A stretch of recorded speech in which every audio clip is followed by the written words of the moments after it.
Bismillah ar-Rahman ar-Rahim. Assalamu alaikum, ladies and gentlemen. Sorry for a bit of a delay in coming live. The city today not just Lahore. The cities in Pakistan are in a difficult situation right now. We just heard that there has been a bomb blast in Lahore. We hope everybody and all your relatives and your near and dear ones, they're all safe. Please stay at home while we stay committed. Hamid Saab has traveled all the way from across the city to get to our Yes. to the office. My team, my colleagues, Shahid is also here in the office. We're also here just because it's such an important topic, such an important subject, Yes. and we would want to discuss this live with you. At the same time, I must also acknowledge this is the first time we are having our session in this studio that we have now created at our ACCA Lahore office. So all the webinars that we're running, you'll be running through this from this studio now. It's a fully equipped studio with excellent microphones, cameras. You can see the decor. State of the art. State of the art, exactly. And the person to be applauded for this is our very own Ijaz Hussain, who is our manager for business support. So thank you very much, Ijaz. Excellent effort, I must say. He's spent days and nights in this office to set up this brand new studio. And this is going to be our inaugural session from this very studio in Lahore. So you're the lucky ones that you're the attendees who are going to attend a session from the studio first. Excellent. So we have with us Mr. Hamid Said. And as I had described to you during our sessions on Saturday, Mr. Hamid Said is an international wardrobe consultant, Image and wardrobe consultant. image and wardrobe consultant, importantly, and he has worked in the New York as well. Absolutely. But in Pakistan, he has done a lot of work with a lot of institutions and organizations. And just to name a few, let me just read out his profile. He's a visiting faculty at Pakistan Civil Services Academy, at the Punjab Judicial Academy, Government Engineering Academy, and also conducts seminars and training programs on corporate dressing for State Bank of Pakistan, at LUMS, at NAST, and at National Institute of Management. Hamid Said also appears on national media, including PTV World.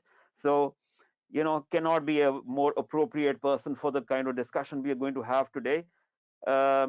It's very important, when we're talking about senior ACCA members, when you're talking about members earning in 7 digits, dressing has to go along. Your appropriate dress. I mean, the importance of dressing cannot be undermined.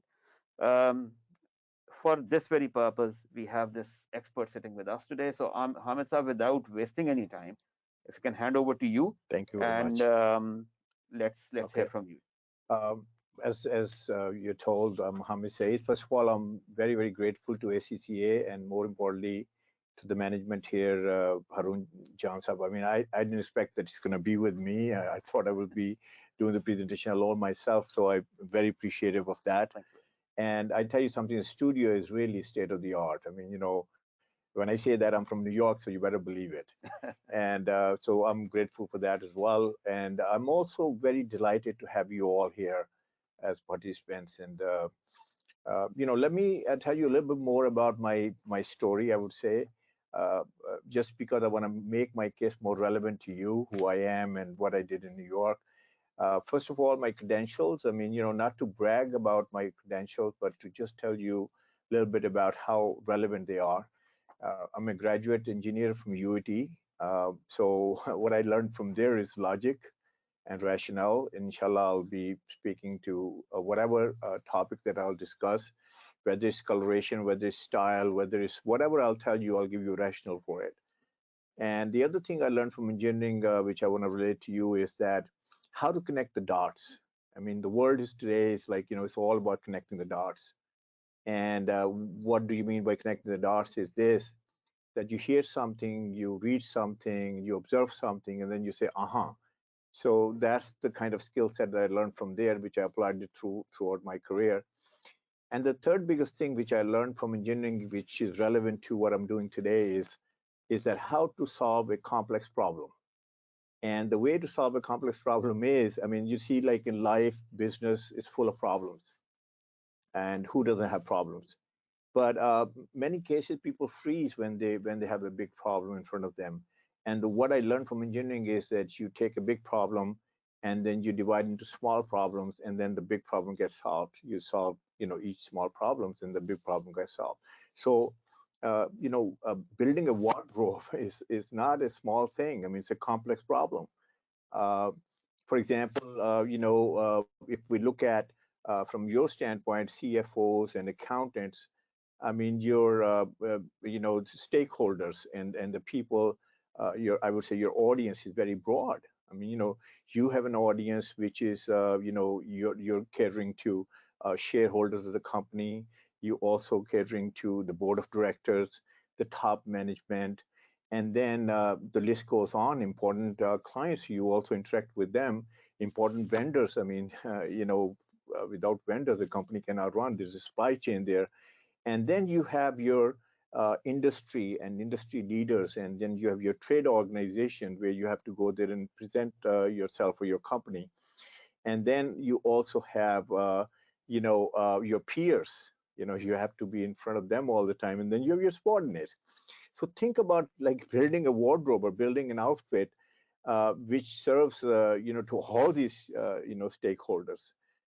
So it's not easy, I mean, there's a science to it. Inshallah, I'll share that with you.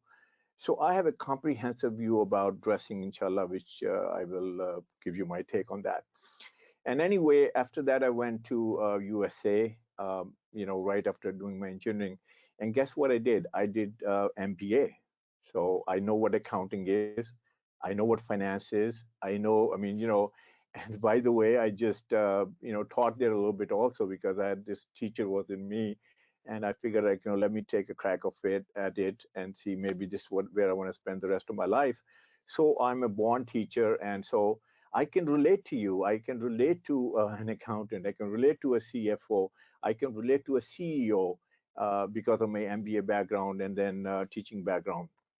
So I learned, like, I saw that, like, if I don't know what you do, what your job description is, how could I tell you, how you should dress? So that gave me a lot of experience. And then New York, I've spent over 25 years, over 2 decades there. Um, they say New York is a fashion capital of the world and a financial capital of the world. Wall Street is there, stock exchange is there. So I have broad experience. I mean, I dealt with the CEO of the companies. I dealt with Fortune 500, executives there. And more importantly, relevant to you is this, that, I did training seminars and corporate dressing training for all the big consulting companies, the 4 consulting companies which are there now. I did for Deloitte, and then KPMG, Pricewaterhouse, Ernst and Young. And these companies, by the way, when they do global hiring, they have 400, 500 people. They bring them from all over the world, and they bring in experts from all different areas. They have their own company orientation as well. And I was one of the experts on dressing. So, I mean, I know what audit is. I know what management consultant is. So I went through this, and also I dressed their MDs as well. So I wouldn't say dress them, but I helped them project the right image. But the story I want to share with you, let me build the case first, and then I'll get into my presentation, because you might think, okay, I'm just an accountant, I'm just a CFO. What does that have to do with dressing? So let me just build my case. And actually, there's a very compelling story that I want to tell you first. I had a CEO of a very big, large public companies that are, usually large, deep pockets. They can go there, raise any amount of money. And he was my client. I mean, a very well dressed guy even when I met him. I mean, I wouldn't say that I taught him how to dress, but certainly I did some enhancements. He was very happy with my work. And then he one day called me up and he said, Hamid, I'm going to retire pretty soon. The retirement age in the United States is 65. And I said, oh, I mean, he said, in a few months. And he said, the reason I'm calling you is this. that my CFO, you know, he's an ideal candidate. He's been with me for 25 years, and he knows the ropes, and he knows the business and everything. And I would like him to become the CEO of the company. So I said, okay, great. I knew the guy. His name was Mitch. I said, you talking about Mitch? He said, yes. And I said, how could I help you? And he said, not help me, but help him. And he said to me, he said, how he looks. And I've seen the guy. I mean, I knew that how he looked. And he said, I want to send him over to you because I want you to help him improve his image. And now let me tell you this. I mean, Mitch was not a stupid guy. I mean, it's not that, he didn't know, or have to wear a suit and a shirt and a tie. I mean, he was a suit and shirt and tie guy. But let me tell you what he was wearing. He was wearing cheap suit. He was wearing cheap shirt. He was wearing cheap tie.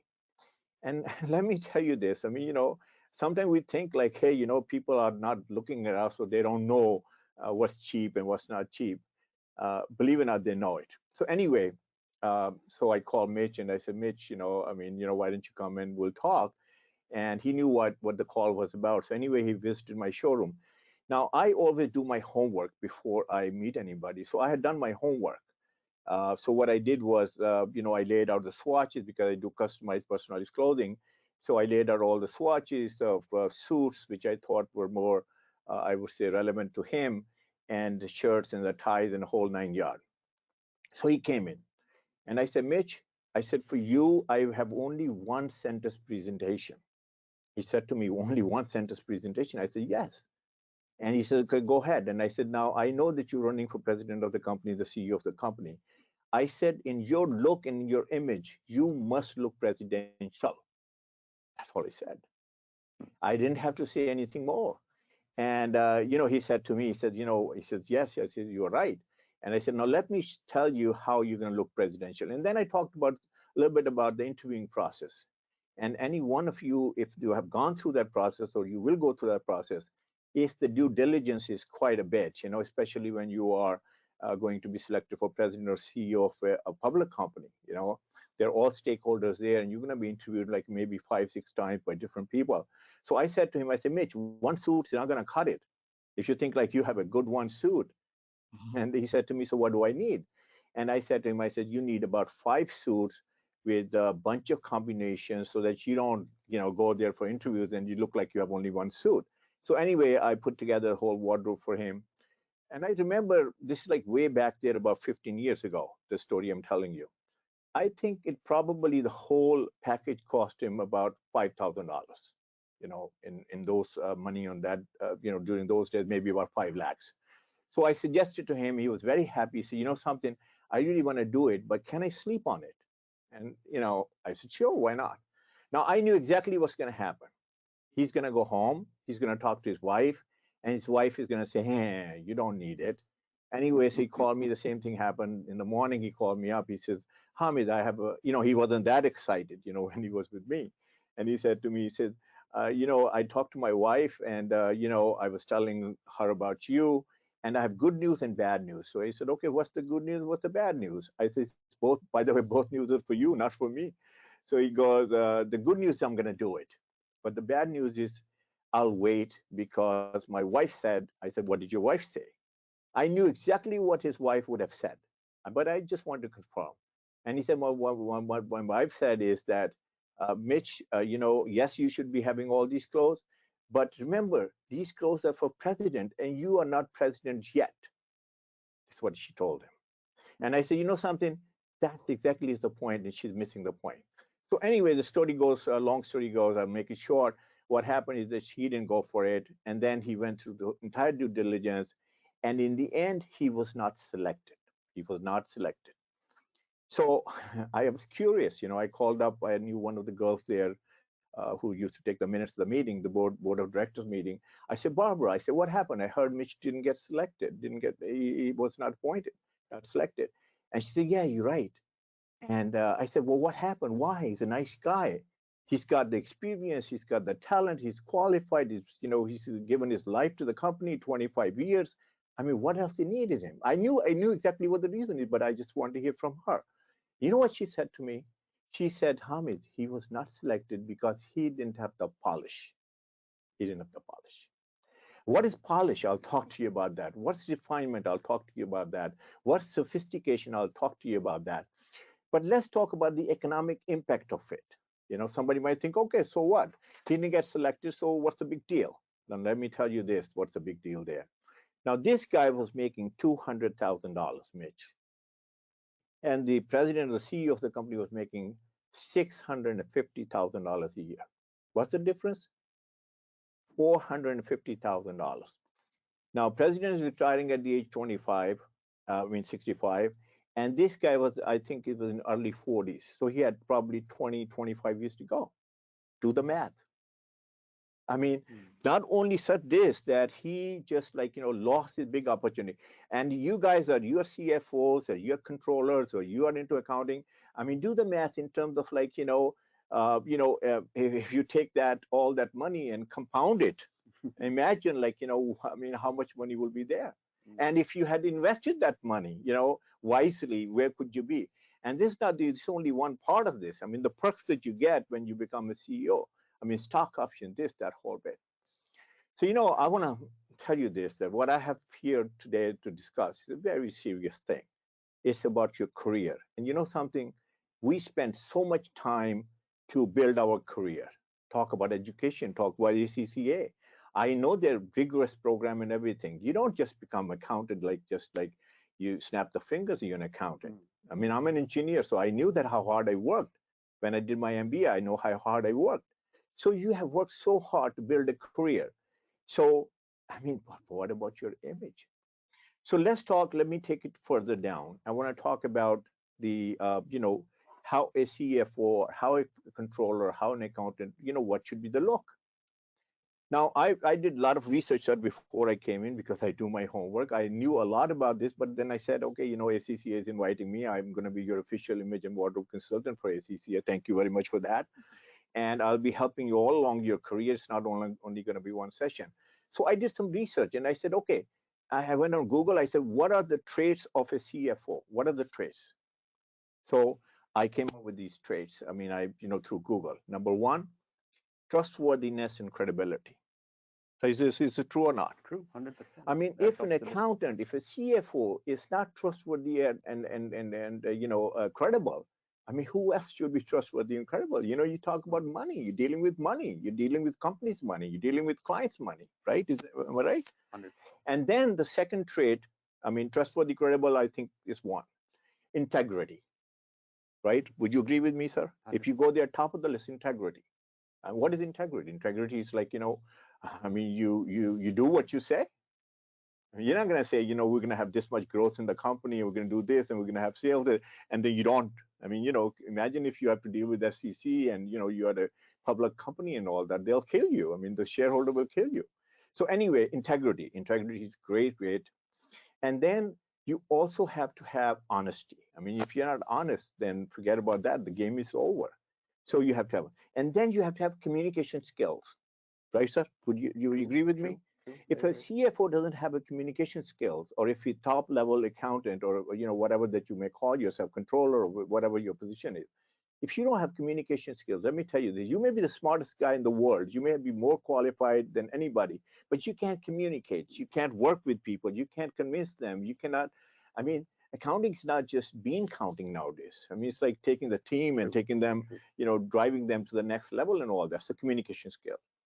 So then, the communication skills are there.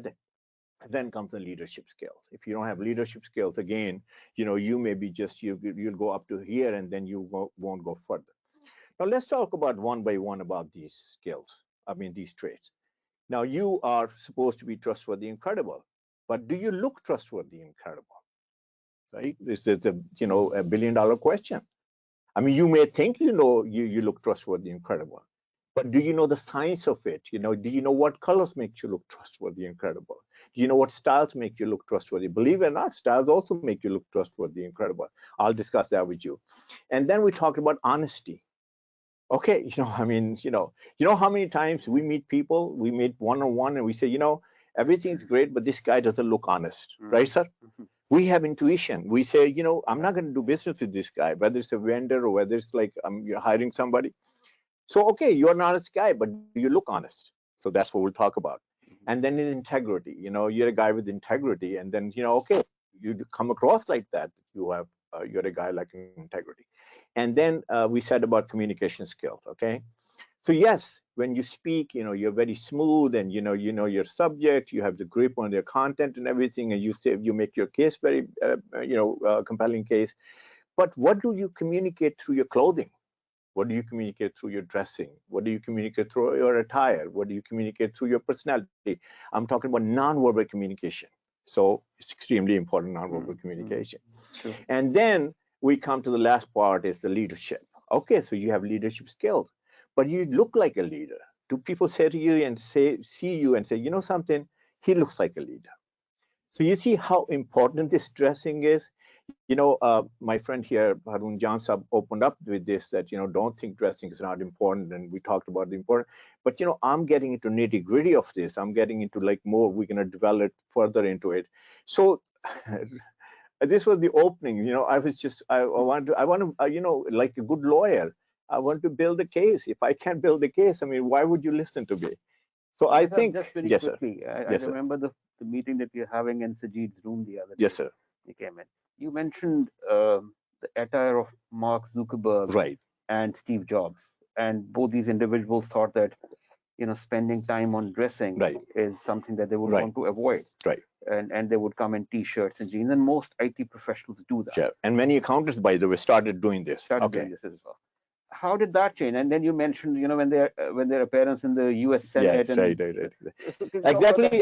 If you want to talk about now, we can talk about now. But I have it in depth in the. I think there's this complete segment there. Okay, so I think they will get we'll show the video and everything. Okay. But that's a very good thing, because a lot of people think, and something. Like I said, I've spent over 2 decades in New York. And New York, I mean, there's the old song there, Frank Sinatra song. If you can make it here, you can make it anywhere. Tough place, sir. You think Lahore is tough? You think Karachi is tough? I mean, multiply it 100 times. So what I'm trying to say to you guys is this, that this is serious stuff. This is serious stuff. And inshallah, we'll talk about that in terms of Mark Zuckerberg and all that. So let me just quickly, go through, okay, why it's not moving? Okay. I think we've gone through my story okay. Now, what are we going to learn from here? I'm going to go quickly here so that something to, you should sit on the edge of your seat, like, hey, I'm going to learn all these things. So what are the concepts here? I mean, you may think clothing is just to cover your body. I mean, many people think like, hey, सारी जिंदगी कपड़े ही तो पहनते रहे हैं, ये हमेशा आप हमें क्या बताएंगे, ठीक है ना? So I have a different view about this. I think it's related to your career and everything. The concept is में ये है कि clothing is a marketing tool. And so how do we market ourselves? I mean, we have to, see that. And then, in this, the whole idea is first impression is the last impression. कहते हैं ना कि, as soon as you enter into a room full of people or one-on-one, I mean, before you say a single word out of your mouth, you have said all the things about you. And inshallah, we'll develop that. We'll get into more detail about that. And what do we communicate non-verbally about us? I just alluded to that in my opening statement. कि हम कहते क्या हैं अपने non-verbally हम अपने बारे में क्या कह रहे हैं. So that's concept number 1. And concept number 2 is importance of color. अभी मैंने color की बात की है. देखिए, obviously I said, okay, you should look trustworthy, you should look credible, you should look like you're a guy with integrity, and you should look like honest guy, you should look like you have leadership skills, and you should have communication skills. How are you going to communicate all this that you have all these traits? I mean, are you going to say it? I mean, किसी meeting में जाके आप ये कह सकते हैं कि I'm a trustworthy, credible guy. किसी मीटिंग में आप जाके ये कह सकते हैं, oh, I am with integrity. अगर आप 1-2 बार repeat कर देंगे, तो you look like a salesman, of like a store or something like that. In fact, when people say honestly speaking, like, that doesn't mean you were not honest earlier on, and now you're saying honestly. Absolutely. So it means like, okay, 100%. I think that's a very nice addition. I love that. So anyway, so you can't say that. Now, you have another option. You put a signboard here. I'm an honest guy. I'm a credible guy. I'm a trustworthy guy. I'm all that. So it's not going to work. So anyway, all these things which I'm going to be telling you, I mean, not telling you, but sharing it with you, is that how we're going to communicate. So color has a great relevance there and great importance there. We talk about color, but more importantly, we'll talk about the colors, what colors look good on your skin tone. It's not, color has a lot of dimensions. You know, color, does this color have authority or not? Does this color look more approachable? Does this color what? But, and then also on top of that, for, you know, for, I would say, you know, we should also look good in that color. You know, if we don't look good in that color, there's another implication of that. So we'll discuss this concept of color. And then we discuss the concept of fit. अब पाकिस्तान में sir सबसे बड़ी बात ये है कि, you know, I mean, I get asked all the time, like, don't we dress good? I mean, Pakistani people, क्या आप हम बता सकते हैं हमें क्या issue क्या है? तो issue मैं आपको बताता हूँ issue क्या है. Not that Pakistani people don't dress nice. Problem sir ये है कि, you know, one day we dress very nice, and then the next day or the other day or next week we dress somewhat nice, or third day or the third week we say, you know, I mean, we look at the guy, we say, are you the same guy? Consistency nahi hai, signature look nahi hai, and we'll talk about that, because, you know, you are CEO of a company, or you are aspiring to become a CEO of a company, or you are, if you are a CFO already and you're aspiring to become a CEO of a company, तो आप तो एक consistent brand है ना अपने, तो आपने consistency कैसे show करनी है? So importance of fit is greatly relevant. Actually, I will share some very interesting, I would say, study from Harvard and MIT, sir. And you know, that will blow you away कि fit की importance कितनी है.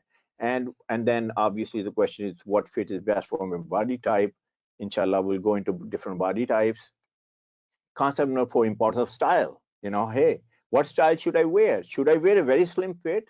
Should I wear average fit? Should I wear loose fit? You know, there is some science to it. It's not like, you know, you just pick and choose. तो उसकी बात हम करेंगे कि style कैसा होना चाहिए. What style is best for my body type? We're going to talk about that, my physique. Concept number 5, importance of personality. Okay, you know, there are different types of personality. There are some people that they're very flamboyant. I mean, you know, you meet them, you can never forget them. And some people are just laid back. Yeah, they just don't want to be in the limelight and all that. So what if you have a certain personality, and what's the relevance of what you're going to wear with different percent? So what type of clothing fits your personality? That's the concept there. And concept number 6 is importance of position. I mean, now look, you're an accountant. Okay, you start as like maybe an assistant accountant, then you become a, accountant, then you become a manager, then you become. So they're titles. So what does the title have to do with your dressing? I mean, should you wear the same thing throughout, from when coming out of the gates to all the way see? This is also a very big problem in Pakistan. You know, their CV gets upgraded, but their wardrobe does not get upgraded. And then they wonder, many people wonder, like, why I'm being left behind. You know, what's wrong with me? I've spent 15 years, 20 years in the company. I gave my blood to the company. I gave my sweat to the company. क्यों sir ऐसे लोग आते हैं आपके पास के नहीं आते? And I think it's also relevant because we are talking about here the 6 digits and the 7 digits, and we're talking about, okay, why are you making this much money? Why you're not making this much money? Right? And I think it's very relevant. I mean, we you know, I'm sure you're going to talk about a lot of skills that they maybe, you know, they need to refresh or whatever. But dressing has a lot to do with it, that in terms of your position, that how you should dress. And what should be my image according to my position? That will be a question that you will be asking. And inshallah, we'll be covering that. By the way, we're going to have series of these sessions, because we may not be able to cover everything, right? Am I right? And then we'll continue, and you may join us in the later sessions as well. Concept number 7 is importance of profession. I mean, what is profession has to do with dressing? I mean, do you think an engineer should dress the same way as an accountant should, or a banker should, or a financial guy, or a creative guy, or an IT guy? I mean, obviously not. So your profession has a lot to do with how your dressing should be. Now, how to combine shirts, ties, and suits? I mean, this is a very common question people get to ask, and this is where they really screw it up. You know, I mean, you wear a nice suit, you went to some, कुछ लोग तो इस length पे जाते हैं ना, कपड़ा अपना खरीदूंगा, महंगा कपड़ा खरीदूंगा, फिर मैं किसी टेलर को ढूंढूंगा, उसके बाद मैं स्टिच करवाऊंगा, and you know something, and then you just kill it, because you don't know how to put together with shirts and ties. Maybe you have a very loud tie. Maybe आपने वो Mickey Mouse वाली tie पहन लिया है, या कुछ statement tie पहन लिया. I mean, imagine about this. You're the CFO. I mean, you're a big shot there. I mean, like, come on, it's not gonna work. So anyway, we'll talk about the science of that, shirts, ties, and suits, and I'll definitely share you my ideas on this. capsule wardrobe idea. This is a very interesting idea. I know you guys are accountants. You're gonna say, okay, I don't have tons of money, or I don't, even if I have tons of money, I don't want to spend tons of money in clothing. So what's the idea here? The idea is a capsule wardrobe idea. How to build a capsule wardrobe. A capsule wardrobe is कि मेरी सारा जितना भी मेरे attire है, जितने मेरे garments के elements हैं, they should work with each other. So the idea is how to have less garments, more outfits to wear, and the right outfit to wear. Inshallah, that is a very, very, I would say, creative idea. Pakistan में इसके ऊपर कोई बात नहीं कर रहा है. Inshallah, I will share that in full detail. And how to build that wardrobe on a budget. I tell you, no matter where I go, everybody says, I don't want to spend a ton of money. I don't blame you, even if you have money, why should you lavishly spend something and it's not going to work for you? So उसमें ये कि budget में, I mean, budget should be, a word very well known to you guys. क्यों जी हर चीज budget है तो wardrobe में budget होना चाहिए ना. So inshallah we'll talk about that. And hygiene. Okay, this is one topic, sir. I know they may not want to hear it, or some people may not want to hear it, but it's a very, very important topic. So I kind of discreetly will talk about that idea. Grooming kit for men. You have never heard about this. कि grooming kit तो sir women के लिए होती है ना. तो men के लिए क्यों होनी चाहिए? So we'll, now what should be in that grooming kit? And by the way, there are women in the session as well. So exactly, no. So I know the men are also there. So we'll talk about grooming kit for both. For women, we have heard it, and they use it very effectively. In fact, they should be declared champions of grooming. Absolutely, absolutely. Concept number 11. I mean, you are amazed. I mean, look at this. How many things you guys are learning? Do's and don'ts of dressing. I mean, that's very important. Like common things. Where we make mistakes. Concept number 12 is, let's see what is. Come on. Okay. What's happening there? Got stuck. What's the proper business casual? I mean, there is very clear lines like what's your formal wear, but what's your business casual? When you don't wear a suit, what do you wear? I mean, that's where I think a lot of people get lost. And inshallah, I'll make it very clear to you what the business casual is. Power ties. Ties कैसी होनी चाहिए? I mean, we kind of talked a little bit about that. I will give you the concept of power ties. I'm the only guy in Pakistan who's brought this idea of power ties. Power ties होनी चाहिए यार. Weak ties नहीं होनी चाहिए. What do you mean weak ties? Weak ties कौन सी है इसकी बात करेंगे हम इंशाल्लाह. Okay, concept number 14. I think we come into the tail end of this now. Attention versus distraction. अच्छा ये एक बड़ा interesting topic है. कपड़ों के साथ हमने attention लेनी है या distract करना है किसी बंदे को. I mean, for example, should I wear something very loud? कि यानी एक loud tie पहन के आ जाऊंगा, ठीक है ना? या कि लोग कहेंगे यार what a tie, or by the way, when somebody gives you a compliment on a tie or just one particular element of your garment, you know what he's saying? Your tie looks nice, but you don't look nice. So the whole idea is that, I mean, you should look nice. I mean, for women, the same thing. If you're wearing something very loud someplace, maybe a scarf, maybe your makeup, maybe something, I think it's a distraction, not an attention. So that's a very interesting topic, and we're going to talk about that because you should get the bang for the buck for your money that you're spending, not that it should work against you. Brand versus commodity. This is a brand new idea that I brought into Pakistani listeners and participants. वही idea ये है कि आप अपने आप में क्या सोचते हैं कि आप there are billions of people on planet Earth, sir. What do we think? Like, what do I think personally, and what do you think, or what do you think about yourself? Are you a commodity or you a brand? अच्छा, अब commodity, we all understand that commodity sells cheap. I mean, there are more commodity items than branded items.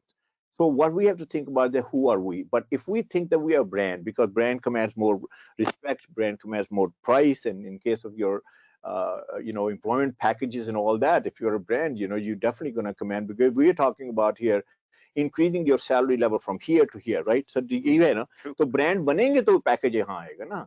कोई पागल तो नहीं बैठा हुआ कि ऊपर के वो कहेगा लो जी ठीक है और he looks nice तो इसको अपना सारा दे. तो branded look क्या है?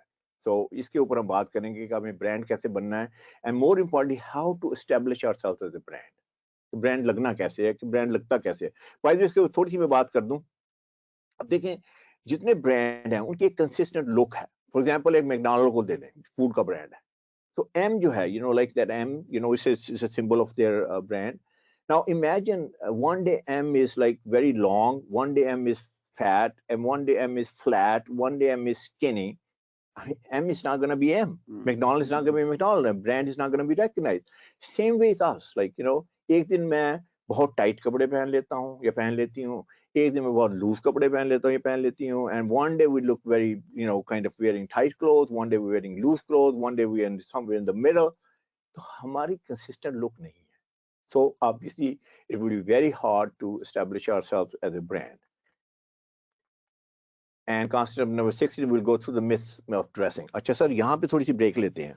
Okay. Now we talked about all these concepts which we're going to cover throughout this, and you know it's going to be a very exciting session, inshallah. And I hope that participants feel the same way, because I think we kind of built it up. And so the question here is this: anything else they want to learn here that we did not cover? Let's go to Shahid and see if Shahid can come up with some comments and questions that people have posted. Shahid. But more importantly, we want to know what is not covered here. What is, like, for example, they might say, oh no, I want to learn about this. Anything else that you want? Exactly. Accessories, by the way, we're going to cover about accessories, the ties, we're going to cover the socks, we're going to cover about shoes, we're going to cover about the belts, we're going to cover the whole 9 yards. Yeah. But anything other than that, so that we can make a note of that. Particularly women, I think. I mean, when talking about women, okay, we will talk about, for women, we'll talk about the jewelry. We'll talk about makeup. We'll talk about, shoes. We'll talk about handbags. We'll talk about color combinations. Color combinations, and also hairstyle. What else we're not going to talk about? But anything else that you might have that, I mean, from the audience that they may, so that we can take a note of that. Yes, Shahid, can we have some questions from you? Gee, sure. Thank you very much. I think it's going well. I think a couple of questions by our members. Number one, which you have already discussed and covered, which is special, instructions for females. So I'm sure you will be covering that in detail later part of the presentation as well. One interesting question, Hamid Saab, for you. Another interesting question, that what do you, please explain, what do you mean by color suits your skin tone? So एक तो इसको थोड़ा सा explain कर दें. And secondly, I think जो female related, those women who are still wearing professional suits within their organization. So any special advice for them, or ये men वाला ही उस पे apply होता है? So these are two quick questions from the audience. Okay, as far as the color is concerned, I mean, I just said these are the learning outcomes. I mean, we didn't teach anything yet. I didn't share anything with that. Yeah. So what I basically said is these are the topics we're going to cover, and color is going to be the paramount. That's going to be the first topic. Actually, I just want to tell you this, that living in the United States, when I came out of the gates, before I came out of the gates, I developed 5 pieces of dressing. 5 pieces of dressing is a formula, because you might ask me, okay, is there any science to it? Is there any formula? So I have developed that formula, 5 pieces of dressing. And by the way, the first piece, pigmentation. Pigmentation means color. And we're going to go into quite a bit of detail about how the color works and what is your best color, and what's the science behind it, why skin tone is very important in terms of deciding which color looks best on you. And as far as the female and the women are concerned, we'll definitely talk about कि उनकी जो professional dressing है वो कैसी होनी चाहिए, shooting में, we'll go into the types of dressing right after this. ये types of dressing क्या है? एक type की dressing तो नहीं है ना, casual भी होनी चाहिए, business casual भी होनी चाहिए, business professional भी होनी चाहिए, business formal भी होनी चाहिए. And I will explain to you in detail, and I'll show you some pictures also. क्योंकि visual कहते हैं ना, pictures worth 1,000 words. So inshallah we'll go through that. So all these questions so far, I think we're going to be covering that pretty well. Yes, I think one comment from Bakar, and I see that as an something to be discussed. We're talking about suits and ties as formal dressing. There are some individuals who, because of either religious tendencies or because of any other reason, would prefer shalwar kameez. We'll go through the Eastern clothing. Yeah. Oh, by the way, this is as soon as I'm glad that you mentioned that. When I talk about business professionals and business professional clothing and business formal clothing and business casual and extreme casual, and also will be Eastern clothing in terms of women and men, and I have a strong view about that. Inshallah, I'll share with you on that, and I'll show you a lot of visuals about that. So may we continue, sir? Sure, sir. Okay. I think all right. So now the next one is a very interesting segment, and myths of dressing. Okay, I'm gonna go quickly over this because otherwise we're gonna be just talking about just the ideas here and not the the nitty and gritty of it. Okay, so I'll read some myths here. I think you have heard them, and I don't have time to. By the way, concept number 7 just popped up. Ideal wardrobe for an accountant. I mean, obviously that's why we're here. And now the myths are usually when I do the myths is that I ask opinions, but I don't think we have that much time. Normally I need a whole day session. When I do for State Bank, we just kind of like ask this question in a poll and everything, but I don't think we have that much time. So I've already started thinking about another session because I've seen the number of slides you're going to present. yeah, I'm not sure we'll be able to cover in 2 hours, but maybe we have another session planned. So I mean, looking at the it's interest up to you, sir. I mean, I am. Look, I have offered my services, so inshallah, I'll be. But what I'll do is, we will go through this in 2 hours. What we'll do is some of them we may not be able to spend a lot of time on True. it, Yeah. but then we can have follow-up sessions and where we can have more details and where we can have even more interaction with each other, and then hopefully one day COVID is gone and then we can have one-on-one sessions and we have physical sessions. So let's call this like an icebreaker or something like just getting the topic. So what are the myths here? Okay, number one, the myth number one. Myth number one is like you might also think about this and might be thinking about this, that what is more important? Is education more important, the skill set more important, or my training is more important, or dressing is more important? Put all these, lump all those one in one, the education, skill set, training. So, I mean, normally I ask, kind of like, I get comments on that, but let me tell you my take on this. I'm a dressing guy, so it's very easy for me to say education is not important, skill set is not important, training is not important. The most important thing is dressing. But I will not say that. Let me tell you this. I believe that education comes first, training comes first, skill set comes first, experience comes first. Dressing is after that. And the reason is very easy. Let's say, for example, sir, if somebody, comes very, very well dressed, but the moment he speaks or she speaks, they have no idea what they're talking about. So all the dressing goes out of the window. So I would say this, that education is more important. And thank God that you have all that. You have education, you have training, ACCA. I mean, like, if you didn't get the right education from there, then God bless you. So you are, pretty good educated. You have experience. You have, some people might be at CFO level, so you have a lot of experience. So my take on this is dressing comes second. However, dressing is hugely important, but it comes second. Myth number 2. Why Mark Zuckerberg, CEO of a company, here comes, sir. He wears t-shirts and jeans. He wears like, I mean, the same clothes. And, you talk about Bill Gates. Nowadays, he's very casual as well. We'll talk about CEO of Amazon.com, Bezos, I mean, why he's like more casual and all that. So, but let's talk about Mark Zuckerberg, and then I'll show you a video on this as well. Now, my take on this is this, that, is it true that Mark Zuckerberg does wear t-shirts and jeans, and in many cases, he wears the same t-shirt and the same jeans. And if you ask him, and people have asked him, why are you wearing t-shirts and jeans, and why are you wearing the same t-shirt and jeans every day? The answer he is given is this. He says, I wear this every day because in the morning, I have no time to think about what shirt to wear, what tie to wear, what suit to wear. I mean, I have no time to combine these things. So I just want to get to work and I don't want to waste time. So, sir, rationally, if we think about this, his point is very valid. I mean, I mean, like, hey, I mean, I'm not a, fashion plate. I'm not, into fashion and all that. But the question is this, that does he really wear t-shirts and jeans all the time? And the answer is no. I will give you 3 incidents where he did not do that. Number 1, there was a data breach of Facebook customer base and all that. And then he was called on the carpet, so to speak. The highest courts are in the United States, which is the Senate and Congress, criminal hearing. And they called him and they said, hey, tell us why, you should not be penalized for this. And guess what he was wearing on that day? And you can Google it up. And I'm going to show you a video by another image consultant from England. And let me, I'm not going to be that harsh as he is. You're going to see what he says about this. Anyway, He went there, and if you look at that picture, and while you can even Google it up right now, see what he was wearing. He was wearing not only suit and shirt and a tie, but he was wearing impeccable suit, shirt, and a tie. I mean, if you look at that combination, if you guys know, there's a very big magazine, I would say the Bible of fashion, which is GQ magazine, and he looked like he's the cover boy of that.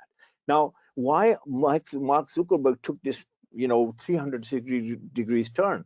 Why? I mean, had he worn t-shirt and jean, I mean, t-shirt and jean is in their American culture. I mean, but let me tell you this: had he worn t-shirt and jean, those senators, those congressmen, they would have nailed him. I mean, not on the merit of the case, but they would have said, something, this guy has no respect for us. So the clothing and the dressing is about respect, showing respect to yourself and then showing respect to your audience. So anyway, that's one incident. The other incident is that when he went to China, and as you might know this, that Facebook was not allowed and probably banned in China for lots of years. And they were like, United States government and Facebook, they want to get this like billions of people of market. I mean, how could they ignore it? So finally got a meeting with the Chinese president. Guess what he was wearing on that day? Again, impeccable suit, impeccable shirt, tie, again, very, very businesslike. So, I mean, it's the same guy. I mean, wearing t-shirts and jeans. But you know something? He does not believe only in t-shirts. He believes in situational dressing. That's what he believes in. That's what I advocate. I mean, I will not tell you like, if you're going to go to a very, very casual event or the barbecue event, let's say somebody invites you, that you should wear a three-piece suit and the pocket square and the tie pin and all that. You will look, out of place there. And the last incident that I will tell you about Mark Zuckerberg is this. I was doing research. I continuously read, and I bring up my material, up to date and everything. And I was going through there. All of a sudden, I landed into there was an article in Forbes magazine that in 2008 there was a very big recession. I would say, entire world, I would say, but in the United States it got really, really hit very bad. And 2009, Facebook didn't know whether they're going to survive or not. So Mark Zuckerberg had to, kind of like relate and convey to all his staff and all his people that this is a very important year and this is a substantial year. And this year is like do or die. We're going to make it or we're not going to make it. And then he thought about this. He said, he wrote a lot of emails, text messages, and all that. Then all of a sudden, he said, what is like symbolically, what can I say about this that people really believe it? And you know something, symbolically, he decided that he's going to wear shirt and tie every day for the entire 2009. Mhm. Now, this is Mark Zuckerberg, my friends. This is the one, who believes in, people think that t-shirt. So, something, that's the story about him. So a lot of people in Pakistan and all over the world, they get like kind of fooled by this, that, oh, if Mark Zuckerberg can do it, why can't I? So I'm going to show you a video if we can get to, okay, sir. By the way, this is an image consultant from England, and let's see what he says about Mark Zuckerberg wearing t-shirts and jeans. In fact, this answers the question posed by one of the participants saying in New Zealand, people believe in casual dressing. But this Okay. is an answer I think that you were Absolutely. looking for. Okay, let's play it.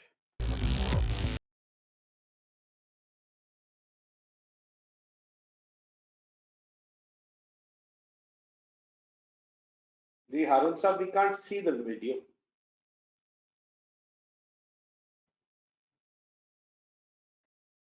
Ji Shahid, nobody can see it, or is it some specific individuals who can't see it?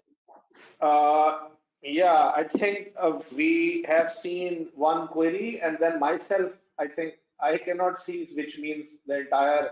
Can we check with the audience? Could anybody else see it? No, there are at least a dozen, Okay, wait a members second. who are saying that we can't Let see. me try to fix it. Okay, just give me a second.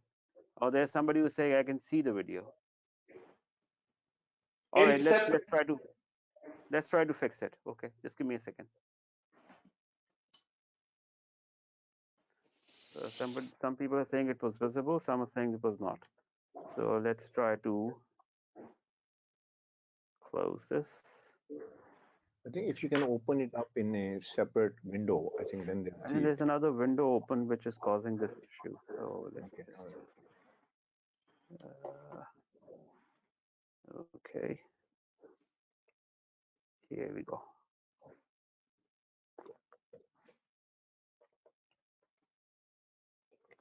To be the private lives of you, me, and a gazillion other people. Of course, there was an outcry, and poor Mark ended up in front of an angry mob of US senators. And Mark did what all juvenile delinquents do. Begged respect. What about showing some real respect before things go downhill? Respect for your company, your colleagues, your customers, your business partners. Because that's why you wear a suit, to show some respect. So here's your lesson, Mark. Don't just put on a suit when you think it counts. Respect is something that you need to show every day.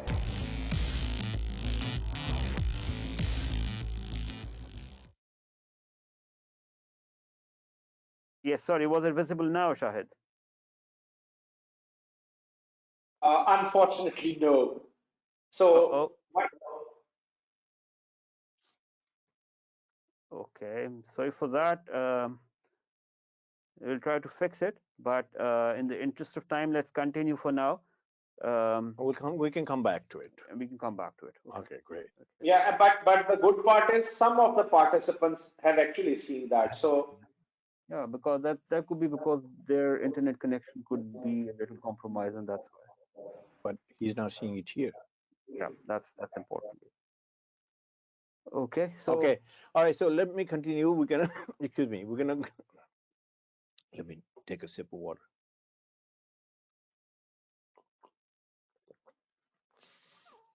We're going to come back to it, and it's a very compelling video, and we'd like to show it to you and see if we can take the bugs out. Anyway, the myth number 3 is brand versus commodity. I mean, we did talk about this, whether we are we a brand or we commodity. What I propose is that we are a brand. I mean, I mean, look, I mean, spending so many years of, working, I mean, not only, first of all, getting educated and then working in the field and all that. If we are a commodity, then, I mean, it's a shame. We should look at ourselves as a brand, and then, we'll talk in detail about like how to build ourselves a brand. But I just want to say one thing. If you think you are a brand, then you have to think about this, how you're going to establish yourself as a brand.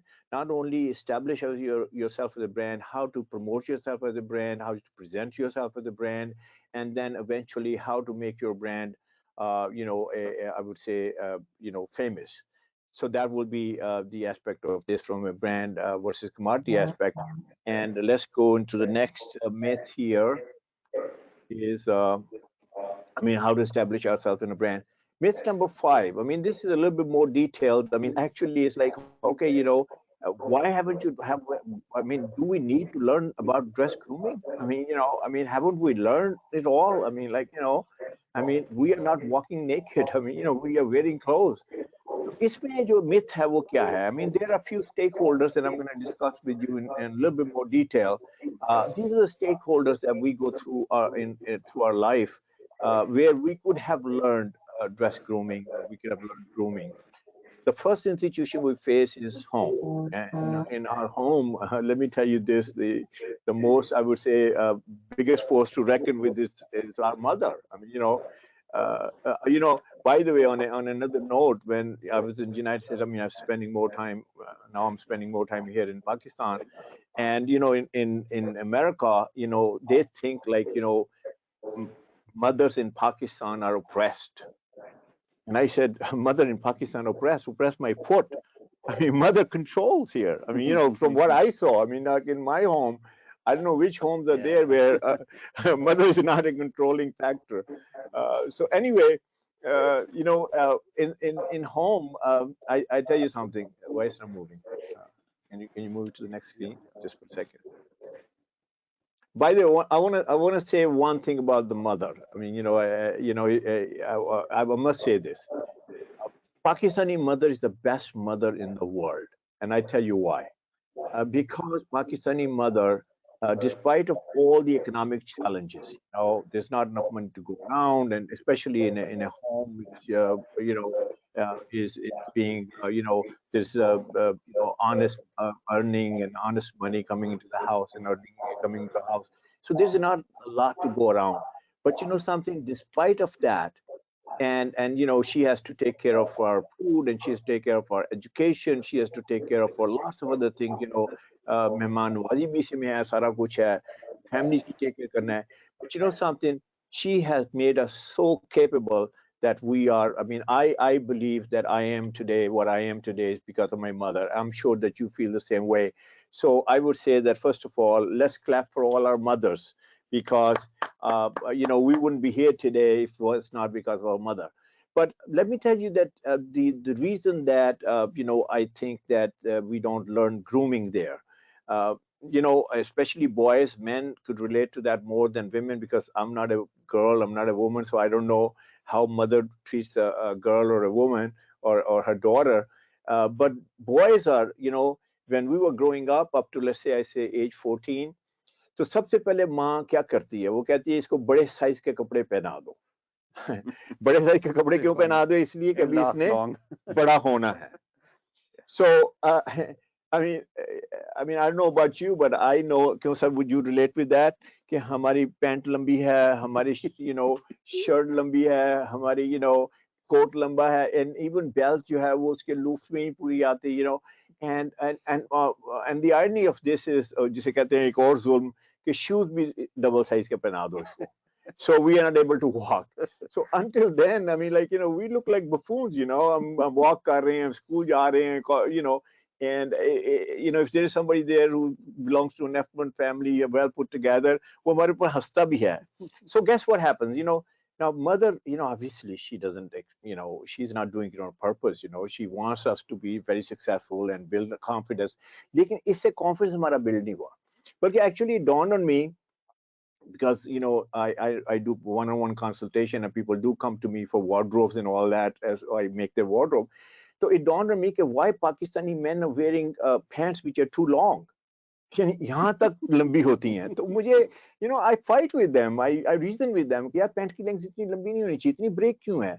So then I realized that actually we are getting used to it, you know, we are getting used to it, कि वो लंबी pant पहननी है, इतनी इतनी break है, वो अंदर सारी पीछे you know, kind of hanging there.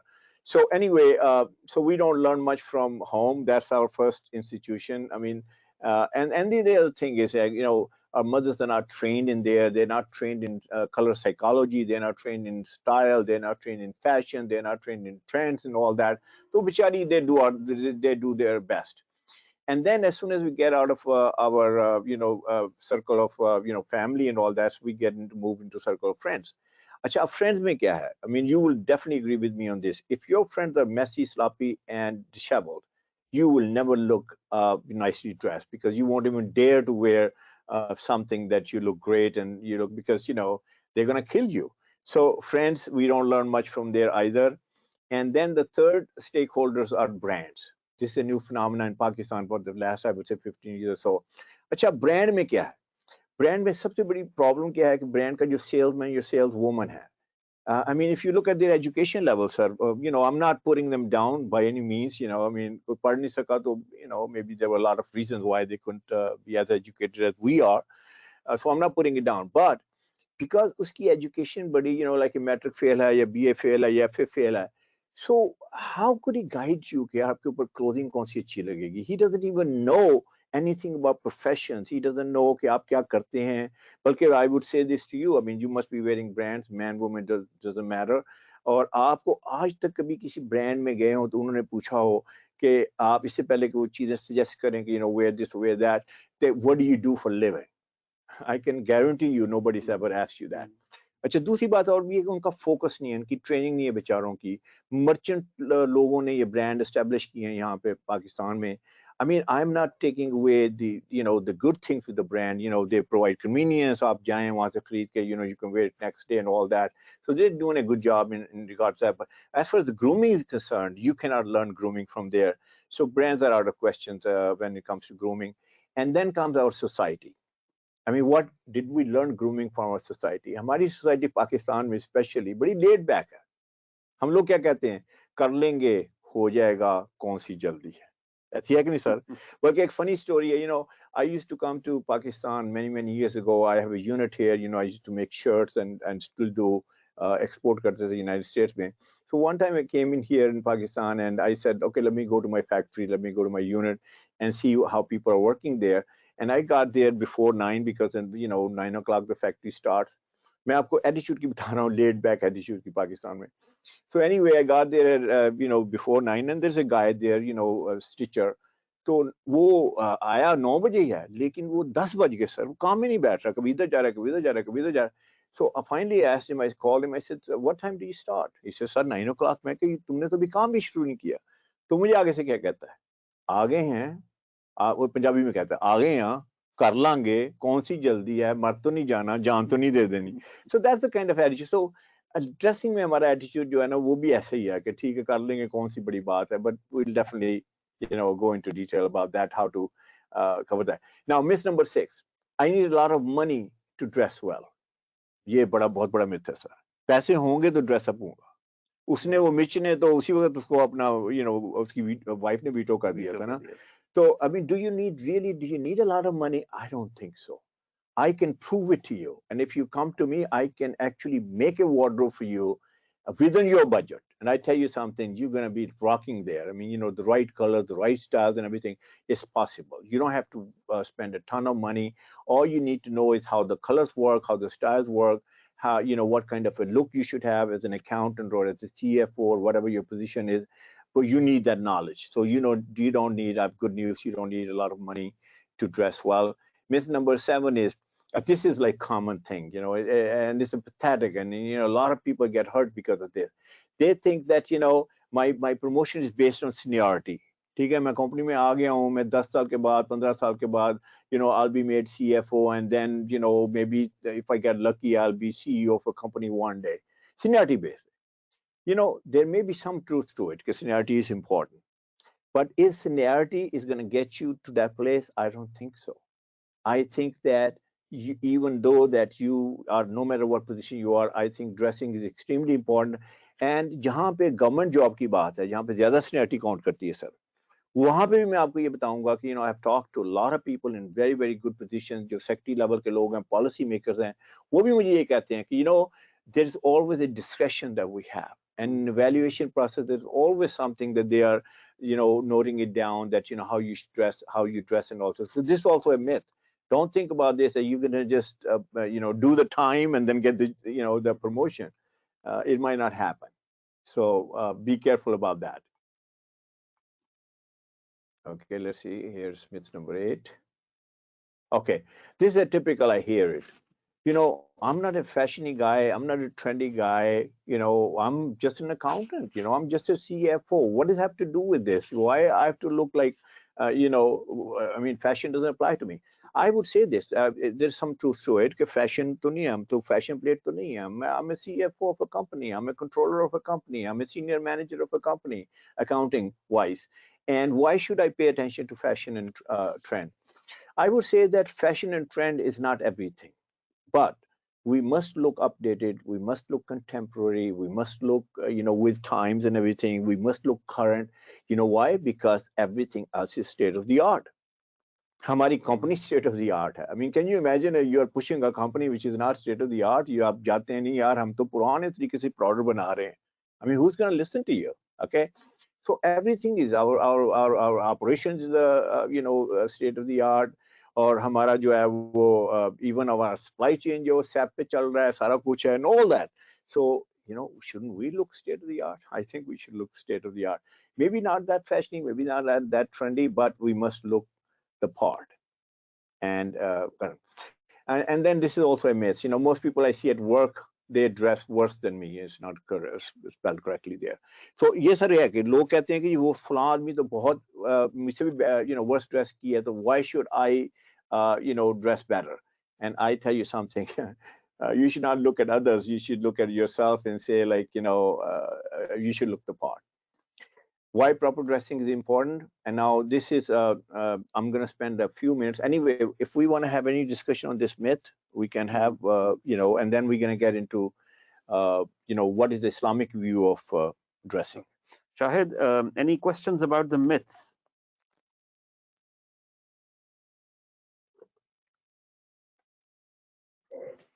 Sorry.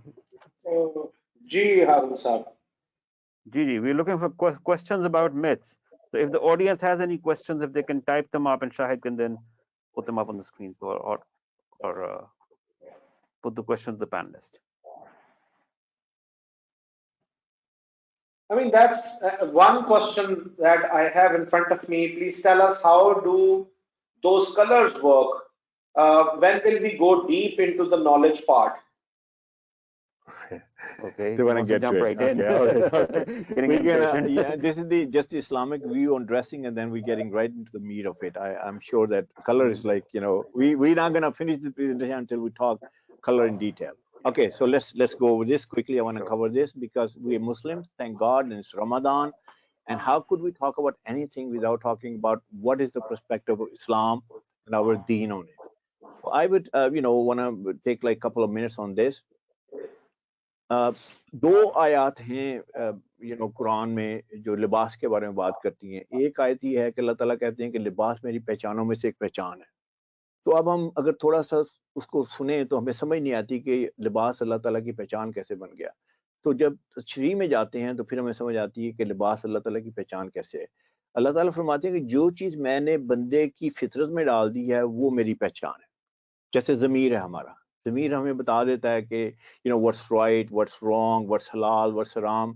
हमें किसी मुफ्ती मौलवी के पास जाने की जरूरत नहीं है। I mean we can go to them if it's a complicated matter, लेकिन in normal matters we don't have to go there. और ज़मीर जो हमारा अंदर अल्लाह ताला ने मीटर डाल दिया वही बता देता है कि ये राइट है, रॉन्ग है। इसी तरह लिबास का मीटर भी अल्लाह ताला ने हमारे अंदर डाल दिया है। अच्छा, लिबास के मीटर में क्या चीज़ डाली है? लिबास के मीटर में शर्म और हया डाली है। That's number one. I mean, I tell you something, I have lived in the United States, and I tell you, people don't think any differently. They might want to dress differently, लेकिन अगर one on one से पूछा जाए तो वो भी यही बात करते हैं। शर्म और हया जो है, that's number one. Number two जो अल्लाह ताला ने हमारे अंदर डाली है वो डाली है कि हम we can think, गौर फिक्र कर सकते हैं, हम सोच सकते हैं, इस्तदला कर सकते हैं, हम आर्गूमेंट कर सकते हैं। तो ये दूसरी चीज़ है जो अल्लाह ताला ने। तीसरी चीज़ अल्लाह ताला ने हमें रिसोर्सेज दिए हैं। अल्लाह ताला ने कपड़ा बुनने का तरीका बता दिया। अल्लाह ताला ने हमें बता दिया कि किस तरीके से हमने जो है वो वूल कैसे बुननी है, कॉटन कैसे बुननी है। लेकिन ये नहीं बताया कि हमें पजामा पहनना है या हमें शलवार पहननी है या हमें पैंट पहननी है। वो सारा जो है अल्लाह ताला ने दूसरी आयत में जिसमें मकासद है उसमें बताया है। तो दूसरी आयत जो बड़ी कॉम्प्रिहेंसिव है उसमें अल्लाह ताला ने मकासद बताए हैं क्लोथिंग के। पहला मकसद है कवर योरसेल्फ। अच्छा, कवर योरसेल्फ का मतलब ये है कि मर्द और औरत की हदूद मुकर्रर कर दी गई है। उसे बता दिया गया कि आपने कौन सी कहाँ तक आप जा सकते हैं, उससे आगे नहीं जा सकते। ना उसकी इंटरप्रिटेशन है। I mean, for ladies also, some could wear it, very, जैसे ये पिक्चर है, and then there are others that who wear just hijab, and then there are others that who wear dupatta, then they, all their own, whatever their own interpretation is, that's all right with me. पर लेकिन अल्लाह ताला ने उसको उसमें डाल दिया कि आपने अपने आप को कवर करना है। We know a lot about that, so I'm not gonna dwell into that. दूसरा पर्पस जो है अल्लाह ताला ने बताया कि तीसरा ही आ गया, एक मिनट।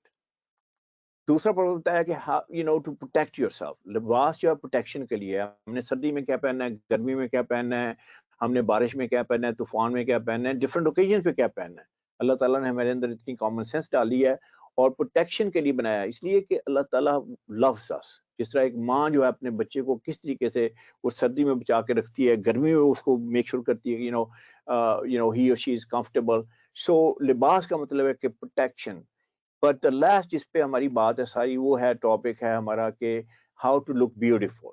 अल्लाह ताला ने जीनत के लिए लिबास बनाया है और जीनत में जो है वो ये है, इसको जरा कर दें। अच्छा, जीनत के लिए, जीनत की इसलिए कि अल्लाह ताला खुद बड़े खूबसूरत हैं, दुनिया बड़ी खूबसूरत है। आप बाहर निकलें, आसमान खूबसूरत है, आप सितारे देखें, कहकशां देखें। आप, I have travelled all over the world sir, bye the way I have seen beauty all over the world. हम यहाँ नॉर्थ में चले जाएं पाकिस्तान की, ब्यूटी इज ऑल ओवर।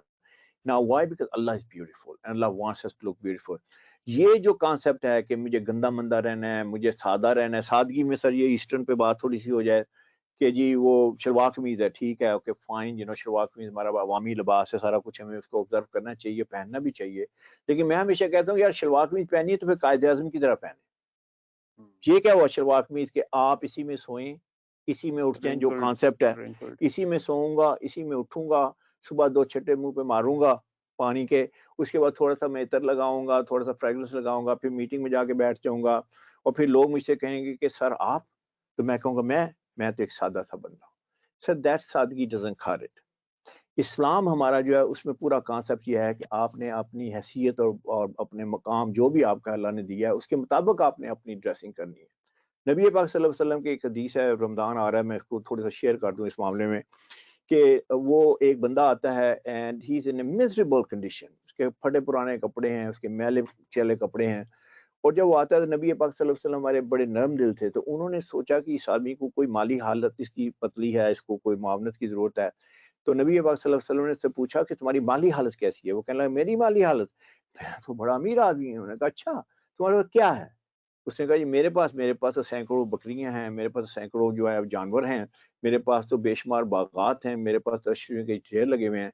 तो फिर हजूर पाक सल्लल्लाहु अलैहि वसल्लम से कहा कि फिर तुम ऐसे क्यों लगते हो, यानी कि why you look so poor.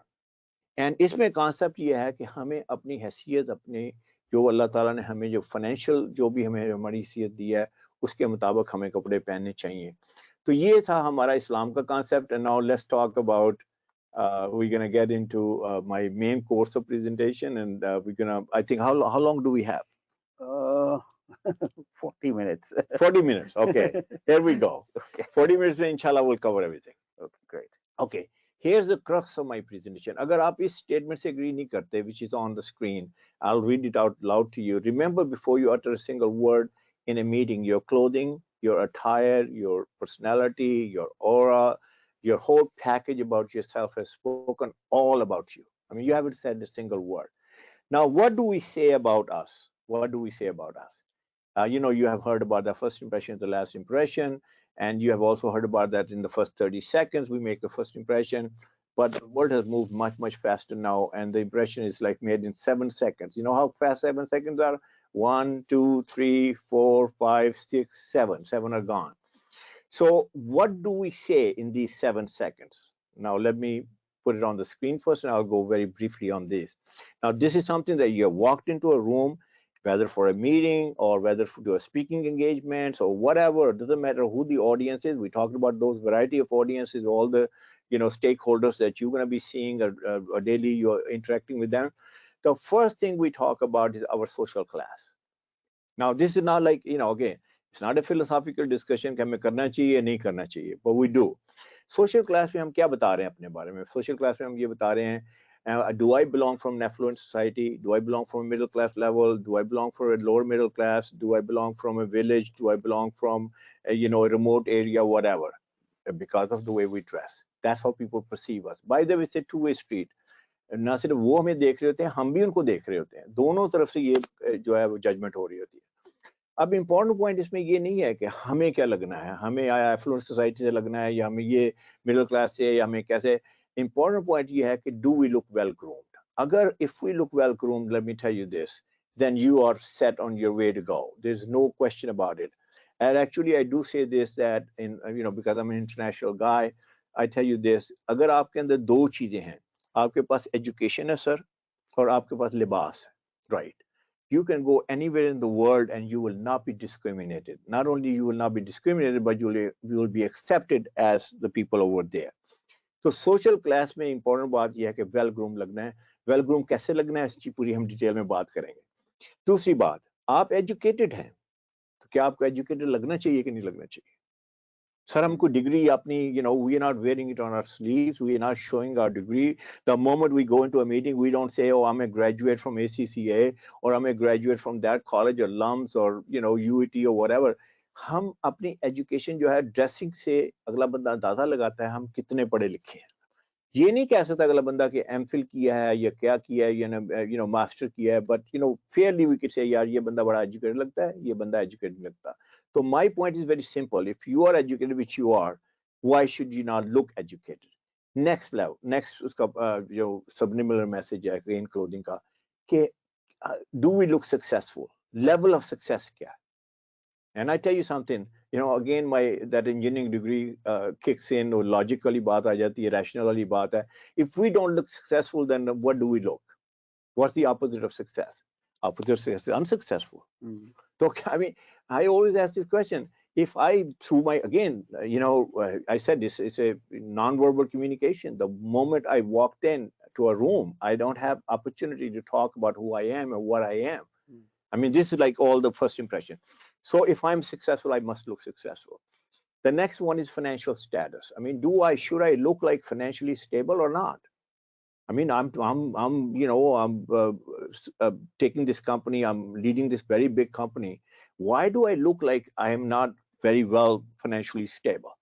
So financially stable lagna chahiye hame. I mean, I would go even to this extent that you may not have a penny in your pocket. You know, things happen, you know, in life. You know, sometimes people are very, very well off and the business hits the, you know, bottom or whatever, or maybe there's a calamity, or maybe there's like, sickness in the family or something, and people just kind of lose their fortune and over. But I would still say that don't look poor, because if you look poor, people will treat you as such. And then the next is level of confidence. आपको confident लगना है. अगर आप confidence नहीं लगते, तो फिर आपको, you know, the game is over for you, my friends. Our confidence, sir, again, going back to this, confidence is दो चीजों से आता है. I mean, you may have done your own research, but let me share you my research. Confidence comes with only two things. Number one, the grip on your content, your knowledge base, your education, your experience, and the other things, your dressing. If you have these two things, you will have confidence. The moment you will walk in, you are confident. And if you look confident, people will hire you, people will do business with you. I mean, why would somebody want to do business with somebody that who looks very shaky? Sir, आप करेंगे business के साथ? आप कहेंगे यार why he looks so shaky? अच्छा shaky कैसे लगता है? बंदा अंदर आ रहा है, कभी इधर देख रहा है, कभी इधर देख रहा है, कभी ये touch कर रहा है, कभी ये touch कर रहा है. He's not sure, she's not sure, like, you know, because he or she is not sure that if they're comfortable within their own skin. So I would say looking confident is extremely important. And the last thing very important is this authority. अगर आपकी personality से, you know, you have authority, you know, आप तो, you know, you make decisions of millions and millions of rupees and dollars or whatever it is in your company and all that. So अगर आपके अंदर authority नहीं लगती है, so these are the first few impressions, and I think that these are the very, very important things. Status and stature is also extremely important. अगर आप, let's say you just started the company, you're an assistant accountant, and then you become a manager, and then you become a senior manager, and then one day you become a CF of a company. अगर sir उसका बंदे का status यहाँ पे है, तो उसको लगना भी तो चाहिए ना कि वो उस स्टेटस वाला बंदा है. अगर आप नहीं लगेंगे, let me tell you this, it's not that the sky is going to fall down on you. I mean, things are not, you know, nothing's going to happen, but you're not going to go, you know, realize your potential. Career path में जो आपकी growth होनी है, I tell you something, it will be a very tough hill battle. So I would say status or stature is extremely important. And now every day, this is the image question you should ask. What image do I project? I mean, you know, you get ready in the morning. This is a tip that I'm giving you. You get up in the morning, you get dressed up. Obviously, you have to go to work. And then ask yourself, you know, stand in front of the mirror. Ask yourself, do I look credible? Do I look successful? Do I look confident? Do I look, you know, I have authority? Do I look like, you know, I am a person with integrity? Do I look like, you know, do I communicate all these messages? Because I tell you something, the mirror they don't lie. The mirror doesn't lie. And you stand in front of the mirror, just like a full view mirror. So you know, take a look and ask yourself, what image do I project? And then ask yourself, what is the image I want to project? कौन सा image मैं project करना चाहता हूँ? And what am I silently communicating? Ask yourself. And then how can I improve? And by the way, you have to do it every single day. You cannot do just important meeting है तो आज मुझे dress up होना है. I mean, what about it's not important meeting? I mean, you know, ऐसी है sir, सबसे बड़ी mistake हम लोग यही करते हैं. Now, I tell you something, I will reason it with you. Let's say you didn't think it was an important meeting. Could the CEO of the company walk in that day? And just like happened to, I mean, you know, he could come, he or she could come any day, right? उसने call करके तो नहीं आना ना, कुछ जरूरी तो नहीं है. क्या एक important client किसी वक्त आ सकता है? आ सकता है, sir. Oh, by the way, I was just passing through here and I thought maybe I should see you. So what are you gonna, you're gonna get up and run to your home and change the clothes? No, it's not gonna work that way. So I would say that take it very seriously, everyday dressing. Now you might say, okay, you know, हम साहब आपने तो कहा ये सारा जो आपका experience है, do you have any proof for it? Let me give you a proof. जो, you know, this is the MIT guy, Harvard guy, Roman Jacobs, हम उसकी बात करते हैं, उसकी study मैं आपके साथ share करना चाहता हूँ. You know what he says about non-verbal communication of clothing, जिसका मैं expert हूँ, and he's the, I would say, top expert in the world. He's not here with us anymore, but his work is still there. He has done a very, very big monumental study, and let me share with you on that. You see it on the screen. This is what Roman Jacobson saying. We are sender, we are receivers, and then we deliver messages. देखें clothing का तो मैं आपको 1 minute में बता दूंगा colours मलर्स, उसका idea नहीं समझेंगे ना जब it's not gonna kind of like sink in you. And then what's going to happen is this: you might get little tips here and little tips there, but you're not going to make a fundamental change. So what this guy is saying is that you're a sender and you're a receiver and you give me a message, and then there's a context of this. For example, if I'm wearing a 3-piece suit and I go to a park, is this the right context? Obviously not. If I go jogging, it's not the right context. If I go to the village, it's not the right context. But if I go to a board meeting with a 3-piece suit, I'm wearing like, nice, professional attire, obviously this is the right context. So context का बड़ा ख्याल रखना है. Last बार देखें code की, dress code. अच्छा sir ये एक बहुत बड़ा issue है. अब I can, give you a small challenge here. You can go and Google it up and says what an accountant, accountant dressing kaise honi chahiye? How should an accountant dress? And I tell you something, you'll get tons of materials on this. लेकिन dress code कहीं नहीं मिलेगा आपको कि accountant का dress code क्या है. You know why? There is no dress code for an accountant. Explicit नहीं है, but implicit है. तो implicit में हमें understand करना होगा कि हमारा dress code क्या है. And he is saying the same thing कि एक dress code है which is implicit, and we should talk about that. Now let's talk about what he says about how we communicate through clothing. क्योंकि अगर आप ये part नहीं समझेंगे तो आप you will get some few tips from me, but you will not understand the science behind it. Now here's the guy, MIT guy, Harvard guy, Roman Jacobson. जो कहते हैं ना तुम कौन से हार्वर्ड के पढ़े हो, ये हार्वर्ड का पढ़ा नहीं बल्कि हार्वर्ड में टीच करने वाला है. This is what he says. He says कि क्लोथिंग से हम कम्युनिकेट कैसे करते हैं, सिलवेट से कम्युनिकेट करते हैं. Silhouette means sketch. If I am tall, my sketch is tall. If I'm big guy, my sketch is big. And whoever we are, we communicate through that. We communicate through line and cut, which are fashion words, and we communicate through fit, जिसकी मैंने बात की थी कि बड़ी important है fit आपके लिए. फिर कलर से हम कम्युनिकेट करते हैं जिसके बारे में बार बार क्वेश्चन पूछा जा रहा है. एंड कंडीशन से हम कम्युनिकेट करते हैं. This is not me talking. I'm not saying this. Roman Jacobson saying this. And then we talk about we communicate through texture, and then we communicate through hair and makeup. So let's dig into a little bit further. Oh no, you chala gaya. Okay, I think the screen is missing here. But let me tell you what he says about this. By the way, you can search him up, and there's a mile-long PDF on that. Sir, इसको देखेंगे वो आप उसमें ले आए इधर. नहीं, इसी यहाँ रहने दें. So what he says in this is, because I don't have that screen to share with you, he talks about fit, and the fit he says, this is Roman Jacobson saying, that if your fit is tailor-made, if your fit is custom-made, if your fit is according to your physique, if it's like nicely tailored according to your body, you will look rich. ये वो कहता है. I'm not saying this. वो कहता है आप अमीर लगेंगे. Now he didn't talk about this. By the way, you can search him up. He didn't say that कपड़ा कितना महंगा है. He didn't say fabric कितनी expensive है. He didn't even say about what brand it is. I mean, this guy did a monumental study. He could have easily put in कि यार आप branded कपड़े पहन ले तो आप rich लगेंगे. But he talked about the fit. So the fit is extremely important.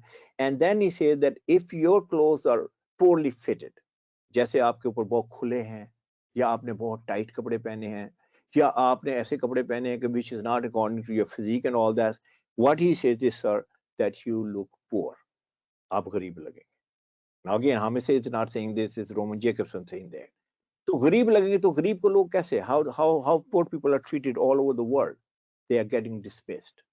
I tell you this, if I can tell you how many times I get like these messages and WhatsApp messages and on my Facebook messages and even on my LinkedIn, private messages.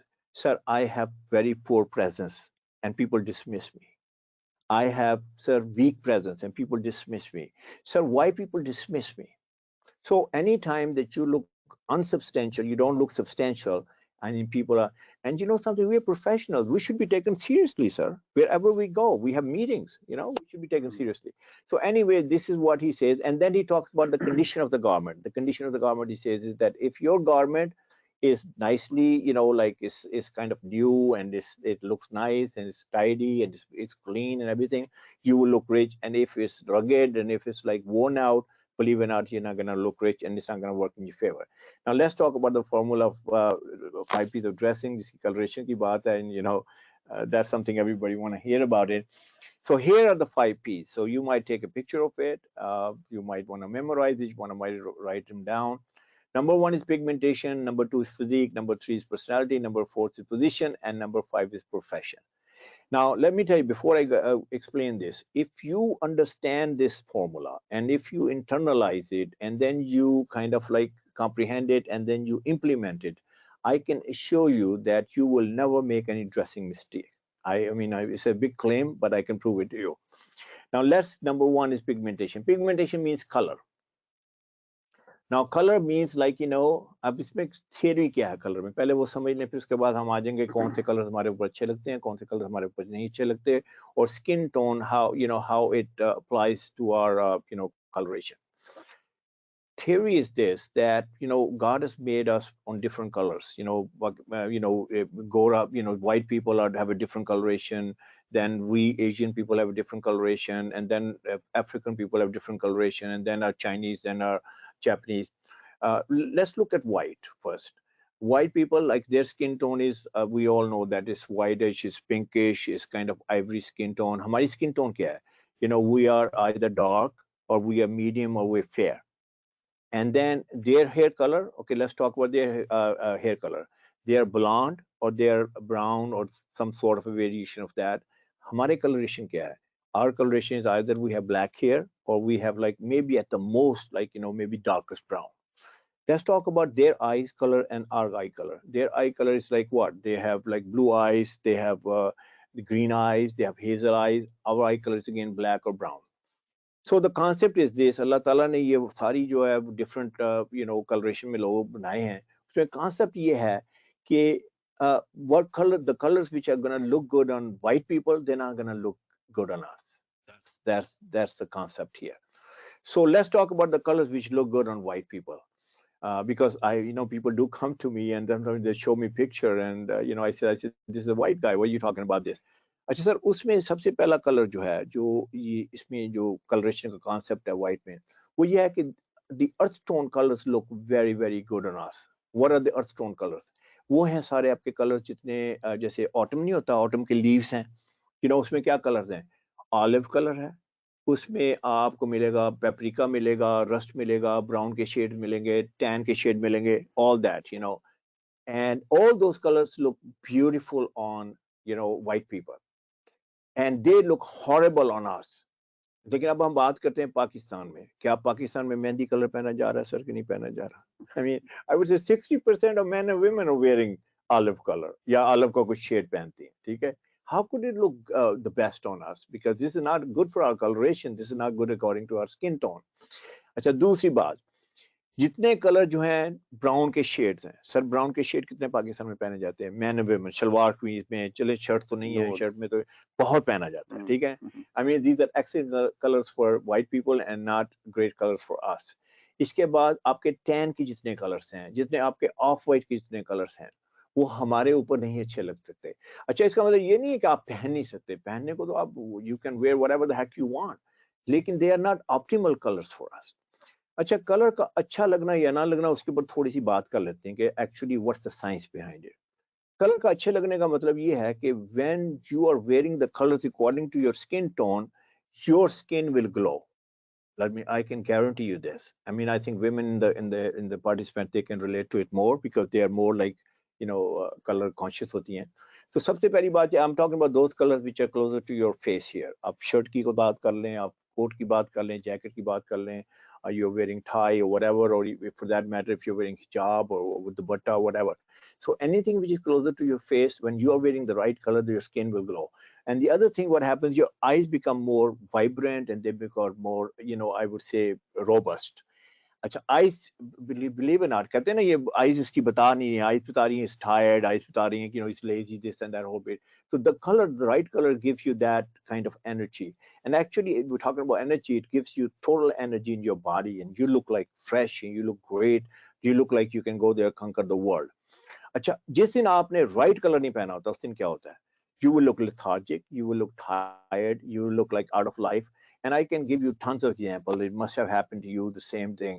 एक दिन हम बड़े अच्छे लग रहे होते हैं, हमें कॉम्प्लीमेंट मिलता है, यार आज तो बड़े अच्छे लग रहे हो, आज तो बड़ी अच्छी लग रही हो. हम वही होते हैं. A week later, somebody, same guy comes around, he says, what happened to you? why do you look so sick? Is everything okay with you? Is family okay with you? And you know something, I can guarantee you this. If you can remember when you get this, and you say you say, no, I'm good. I'm feeling strong and this and that, because that color is killing you. That color is killing you. तो इसमें colour की जो सारी science है वो ये है. अच्छा, इसको थोड़ा सा और बिल्ड कर लेते हैं कलर की, और इसमें कॉनिटेशन जो है, कुछ और इसकी डायमेंशन है, उसको भी अभी while we talking about colour, because a lot of questions were about the colour. तो पाकिस्तानी स्किन टोन पे आप कलर्स कौन से अच्छे लगते हैं? सर उसकी थोड़ी सी बात कर लें. सबसे पहले है हम शर्ट्स में आ जाते हैं. And by the way the same thing applies to women, kameez और व्हाटएवर, और ब्लाउज और whatever you want to wear. The best colour on us is white. Pure white की बात करता हूँ मैं, ऑफ व्हाइट की बात नहीं कर रहा, मैं आइवरी व्हाइट की बात नहीं कर रहा, मैं एगशेल व्हाइट की बात नहीं कर रहा, मैं ऑफ व्हाइट किसी और वेरिएशन के. I am talking about bright white. Bright white is our best friend. And I'll tell you some more reasons about why white is good for us. Remember, we talked about this, we started this presentation with, we must look trustworthy and credible. We are accountants, we are CFOs, we are running the show. We should look trustworthy and credible. So what color is going to make us look trustworthy and credible? Now, on the top of the list is white. It will make us look trustworthy. It will make us look credible. It will also make us look sophisticated. It's a color which also we talk about honesty and purity. We'll show that video if we can, if we have time. तो ये purity भी show करता है, ये अपना आपको honesty भी show करता है, ये ट्रस्टवर्दी क्रेडिबल भी शो करता है, ये भी शो करता है कि we are sophisticated, we are polished, we are refined. And last thing is that हमारे नबी पाक सल्लल्लाहु अलैहि वसल्लम का भी मोस्ट फेवरेट कलर, रमजान है उसके साथ भी बात करनी चाहिए, कि वो मोस्ट फेवरेट कलर वाइट था. How could we go wrong? So white I would say is your best friend, whether it's in shirt. If you are a woman, you could have hijab, in white. अगर आप scarf पहनती हैं, आप scarf ले लें, या उसको अगर आपने व्हाइट को अपना ड्रेस पहना है तो उसमें आप इंटीग्रेट कर सकती हैं उसका पार्ट व्हाइट का लेके, that would be also great. So white is very good for us. The other color which looks phenomenal on us is black.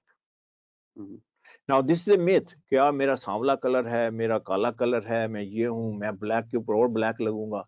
Let me show you some example.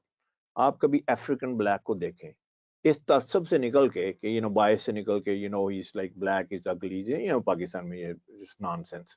So anyway, look at him, and you look at him in black, and you look at him in white. I mean, he looks absolutely stunning. तो black हमारा. अच्छा, black की दूसरी कॉन्टेशन एक और भी सुन लें.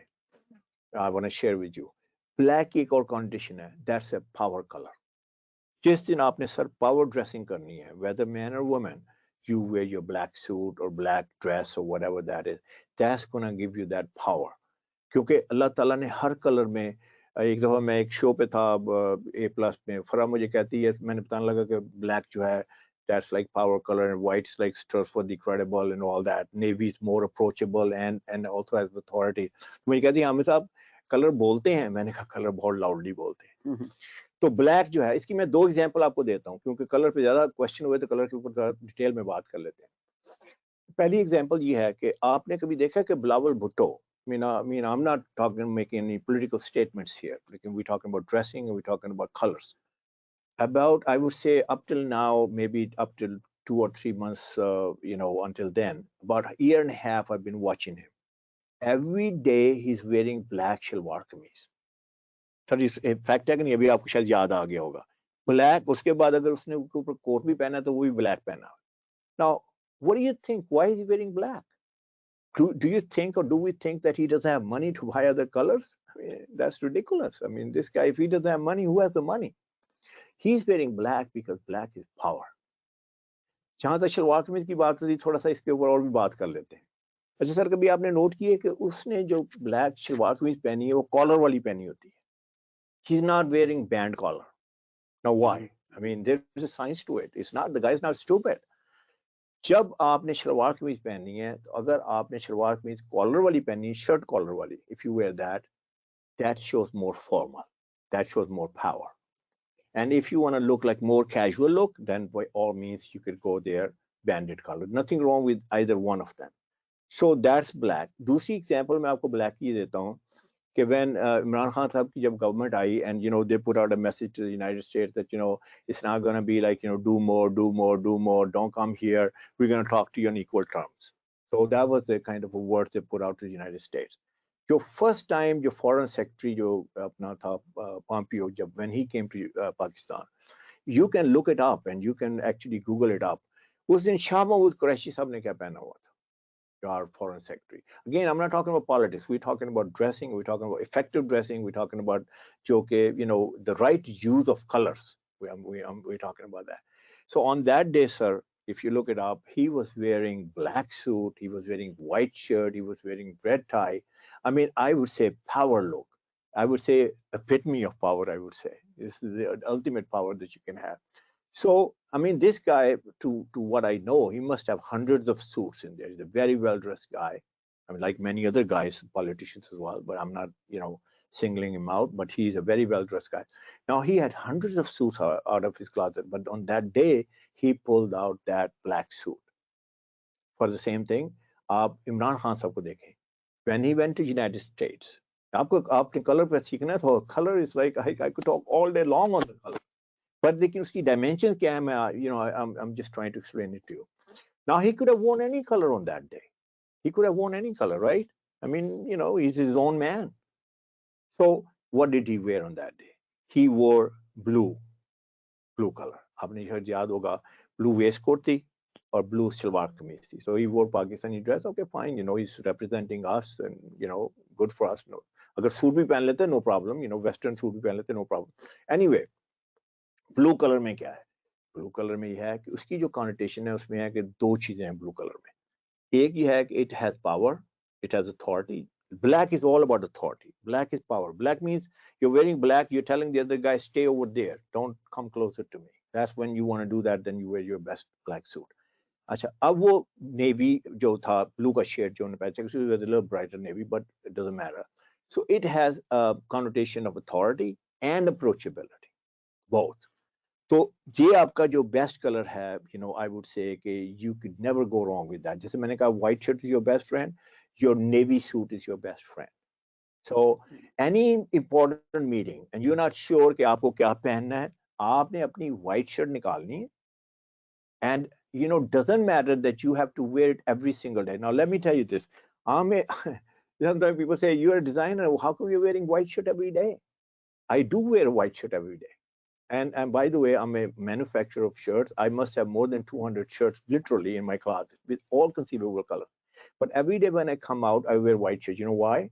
Because every day I'm meeting some new people. This is another tip that I can give you. When you're meeting new people, you must wear white shirt. You must wear, अगर आप lady हैं तो आप अपना हिजाब देख लें, अपना कुछ, do some interpretation of that. So I would say that that's your best friend.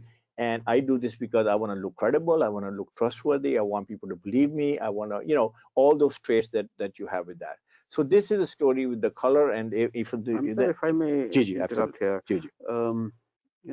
colors of, shades of blue or shades of gray, for example, charcoal, or for example, blue black. You said navy blue. There's a color we've heard, blue black also, which is a darker tone. Right. Then there is a royal blue, which is a lighter color. So unki connotation kya hai? Unki connotation. I think it's an excellent question. And so let's say when we talk about blue, there are shades of blue. Let me tell you this: the moment you go towards brighter blues, you are you going towards more like kind of a fashiony colors, I would say. Because I'm going to talk in terms of fashion and trends. So the best way to describe is you're going more dressy, you're going more fashiony. So if somebody's getting married, for example, so if they go, let's say, towards a brighter blue and even like a very bright blue, it might work because it's a fashiony, it's a dressy event and all that. Lekin agar aap, if you are in an office environment and you are, that serious and conservative environment, I will stay towards darker. And in that, my most favorite is dark navy. Dark navy is almost close to very black, like a black. So I would say that I would invest in a dark navy suit. And you know how many people have come to me and I made a dark navy suit for them, because I always ask them. I said, you know, they come to me and say, Hamid Saab, I have 10 suits. I said, okay, tell me the colors. And invariably they don't have the right color. They have the suits, but they don't, or they don't have the right fit, or they don't have the right styling. So you know, you might think you have a lot of clothes, but you may not have a lot of clothes. So anyway, so that's the answer to that. तो आपने जो है वो navy blue है, ये एक तो एक और कॉन्टेशन भी सुन लें, वो ये है कि you know if you might say कि डार्कर कलर्स और लाइटर कलर का क्या कॉन्सेप्ट है, ये भी कर लेना चाहिए ना सर बात इसके ऊपर, क्योंकि there is a lot of confusion. अब समर आ रही है, स्प्रिंग आ रहा है, you know people always ask me, you know summer में क्या पहनना चाहिए, स्प्रिंग में क्या पहनना चाहिए, विंटर में क्या पहनना चाहिए. तो मैं उन्हें कहता हूँ, देखो यार बात सुनो मेरी, you know, I talk to only professional people, and professional people, sir, their job is to obviously move their agenda, whatever they're doing. It's all professional environment. अच्छा ये कहाँ से शुरू हुआ है वो भी सुन ले. ये शुरू हुआ है, एक पुरानी ओल्ड डॉक्ट्रिन है, यू नो, आर्मी में, कि आपने दिन में लाइटर कलर पहनने हैं और रात को आपने डार्कर कलर्स पहनने. You know, this is where it started. My question to you is this. Exactly. अब मेरा question ये है कि meetings कब होती हैं? Where do the meetings take place? When do the meetings take place? During the daytime. All over the world, sir, daytime में meeting होती है. तो अगर आपने lighter color daytime में पहनने हैं, lighter color means, by the way, आप lightweight लगेंगे. वो कहते हैं ना heavyweight champion, lightweight champion. आप तो heavyweight champion हैं. आप why should you look lightweight? You know. So उसमें आपने darker colors जो हैं पहनने हैं. उसका मैं आपको जो proof दे देता हूँ. आपने G7 की मीटिंग तो सुनी होगी. G7, you know, they get together all these presidents all over the world. आप पिछले 10 साल की आप पिक्चर्स निकाल के देख लें. Show me one guy who's wearing light color suit. कोई बेज कलर का सूट पहना हुआ है, कोई टैन कलर का सूट पहना है, white color. हमको कहते हैं. You're saying olives are out. You're saying olives are out, sir. 100% out. Grays are out. All browns are out. अगर मेरे पास आएंगे तो मैं आपके wardrobe को ऐसे छांट बांट के ना उसके मैं, you know, ये आपके colour. Interesting question. What about maroons? I've seen people. Horrible, sir. Okay. Maroon की बात ही ना करें. All right. Maroon की बिल्कुल बात नहीं. I'll tell you a very quick story. I got hired by ACCA. I'm telling you a story. It's a secret. ठीक है. You know, there was a huge conference taking place, and this is 2000 and shayad, what year was it? 2005 or 2006. You know, we were having a sustainability conference in Islamabad. Government functionaries, ministers from Ireland, wow, you know, all gathered there. Yeah, big guys. And somewhere in the evening, the ACCA team got together with a team huddle, and the team manager, the head of ACCA Pakistan at that time, he whispered into everybody's ears that we must wear dark suits tomorrow. Oh, okay. I somehow missed it, and I had taken my best wardrobe in the most branded suit. It was an olive suit. Oh my God. Oh my Next morning, everyone comes dressed up in dark suits, and here I was wearing my olive suit. And Arif Mirza walks up to me and says, "What's wrong with you?" He said that. He said that. Yeah. Wow. Why are you wearing olive? Yeah. He said, "I'm wearing my brand new branded suit." Yeah, right. Yeah. No, it's about dark suits. Right. And that day and today, wow, that olive suit is only hanging in my wardrobe. You know, I always say this. You know, I ask people. I said, you know, by the way, women say that more. You know, I have a lot of clothes in my closet, but nothing to wear. You know, because you know, ये flan color ठीक नहीं है, flan जो है वो style ठीक नहीं है, fit ठीक नहीं है. Anyway, that's the story of the. One more. Sure, absolutely. Summers, khakis are in. Right. Yeah. So when you're dressing, let's say business casual, what combinations do you use khakis? अच्छा मेरे ख्याल इसको move करते हैं थोड़ा सा. मैं तो उसमें सारे कलर के कॉम्बिनेशन बताता हूँ क्योंकि मेरा टाइम कम है. एनीवे, कोई कलर के ऊपर कोई क्वेश्चन रह गया तो आप बता दीजिए, because I think everybody want to ask, then we will move on. कोई कलर के ऊपर any question that you may have that I have not covered on colour. जी शायद colour is we can hear from you. जी. So there is a question from Tehmina Shahryar Khan, and she's saying, how about pastels, blues and greens? They are जी. Pastel colour, मैं आपको story pastel colour की बता देता हूँ. हमारी skin tone पे पेस्टल कलर अच्छे नहीं लगते. हमारी स्किन टोन पे again we go look we have the skin tone जैसी बड़ी डिस्टिंक्ट है. pastel colors look beautiful on white skin tone. हमारे पर जो vivid color है, जो हमारे पर अगर we're talking about female, we're talking about pink, we're talking about pure, the more vivid pink. I mean, that looks great on us. अगर उसमें lighter में आना है तो आप baby pink में आ जाएं, because again baby pink is not a pastel pink. अगर आपने lavender में आना है तो आपने deep lavender भी जा सकते हैं. अभी वो the Vice President of the United States, if you saw her, she was wearing that plum color, absolutely gorgeous, because she's also, by the way, the same coloration as we have. So vivid colors and I would say brighter colors, they look best on us. When we go towards more heathered colors, when we go more towards grade kind of colors, when we go more towards pastel color, I mean, they're not our best colors. They're not going to show us like the way that we should look robust and we should look energetic and all this. This is my view on this, but you can check it out. But this is according to our skin tone. This is not probably the best color for us. Any other question on color?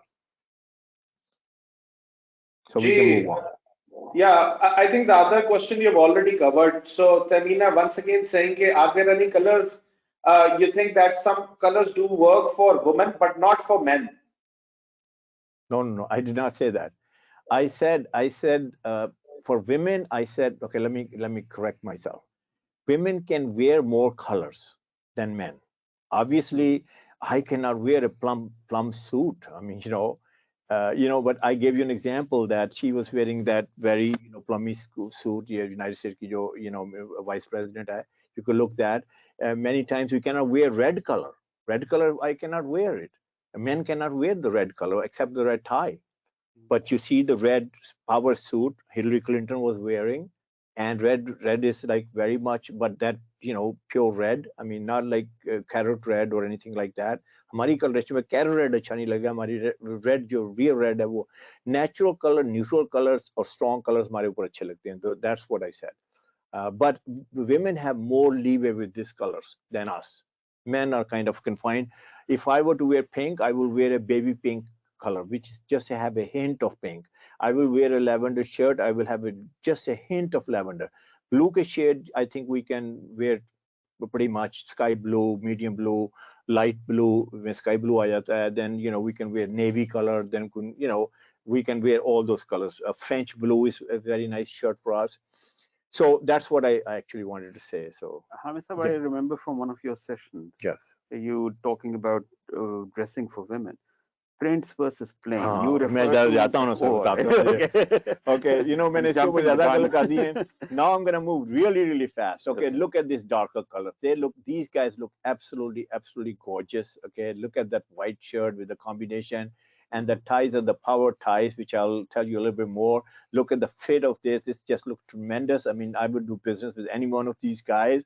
They look like stunningly good. And then, we talk about the 5 P's. Now, the second P, I'm going to go very quickly. That's the physique. You're not going to, people always say, what styling looks good on me? I would say styling is dictated by your physique. Are you short? Are you tall? Are you heavy? And men, women, both, you have to see what your physique is. And you should wear clothing according to that. The next one is, this will show the different physiques of women.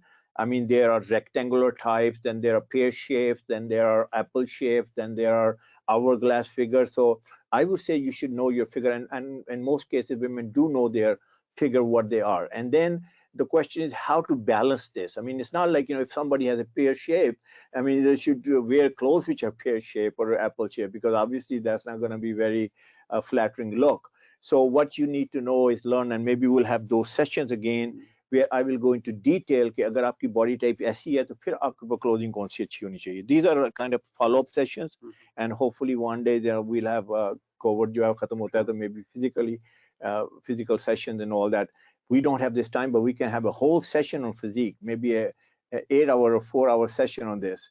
So you have to wear, that's the idea of this. Look at this short man. If you look at him on the left side, I don't know if it's your left or right, where he's wearing kind of loose and kind of baggy clothes. He looks horrible. He looks like, I mean, who would trust this guy? Would you do business with this guy, sir? This is the kind of trouser most Pakistanis wear. Okay, I'm sorry. So I'm making my case here. Then I'm making my case. I'm not making fun, believe it or not. I mean, I'm saying it very, very, humbly here. But if you look like that, let me tell you this, you just start thinking again. But the same, kind of a fit, like a short guy on the right side. Now in Pakistan, there are more than 50% people who are short. Short means 5'6" and under. If you are short, let me tell you this, you have very big challenges in terms of your dressing. And the biggest thing is the fit is paramount. If the fit is not right, forget about this. If your shirt length is a little bit longer like this, you will look like, I mean, like, I don't know the words, but I do, you will not look appropriate. You will not look competent. So you have to make sure that your sleeve length is right. Your coat length is imperative that it has to be right. Can you imagine a shorter guy wearing a little bit longer jacket? He looks like he's wearing his dad's jacket. And that's the honest God's truth, okay? And then also your pant length is extremely important. If you're wearing a little bit longer pant, I mean, forget about it. It's going to kill your look. And some people think I'm short, I should wear longer clothes and I will look taller. I think it's a big myth. Yeah. I mean, it's actually the opposite. And if you are now wearing the right, by the way, it's for both men and women both. If women are now wearing the right, fit there, I mean, again, they're going to look shorter. And the other myth in this is that how do you wear contrast? Let's say, for example, you want to wear, you don't want to wear a suit, two-piece suit, or for women, the same suit. Contrast is very, very tricky here.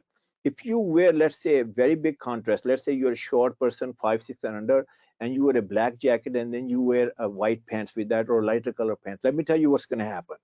Allah Ta'ala ne jo eye ko trained kiya, and the eye works this way. It goes from the top, and then when the color stops, it stops, and then it starts again. So that means if you're wearing black jacket here, the eye is going to start. And when the black is finished, the eye is going to stop. And then it's going to go into the next color, which is white, let's say, or the lighter color. So that means that if you're a 5 foot tall guy, you have divided yourself into half. That means now you're going to look like 2.5 feet because the eye stopped there. Then it's going to start again, traveling again. So I would say you should be extremely careful. Aapne contrast, you're not going to wear big contrast. You're going to wear more monochromatic colors, I would say. So let's say, for example, if you want to wear with black, I would go with black and probably charcoal pants. I would not go lighter color pants. For women, the same thing. And proportion is extremely important. Aapki proportion, right? For shorter people, I would say there is no shortcut. You have to get your clothes made, custom made. Because I tell you the other reason. Let's say, for example, you go to the brand and you buy a shirt and they tell you, oh, it's a 14.5 neck because it's a short guy. But look at the pocket. Where's the pocket? The pocket is not here. Pocket is here. And then your waistline goes here, and then your hip goes here. And you look like a buffoon. Believe it or not, don't look like a, make yourself look very silly. So you have to go, proportion aapki theek honi chahiye iske upar. And the last thing is this, that you have to be very careful about the pattern and the type of fabric that you choose.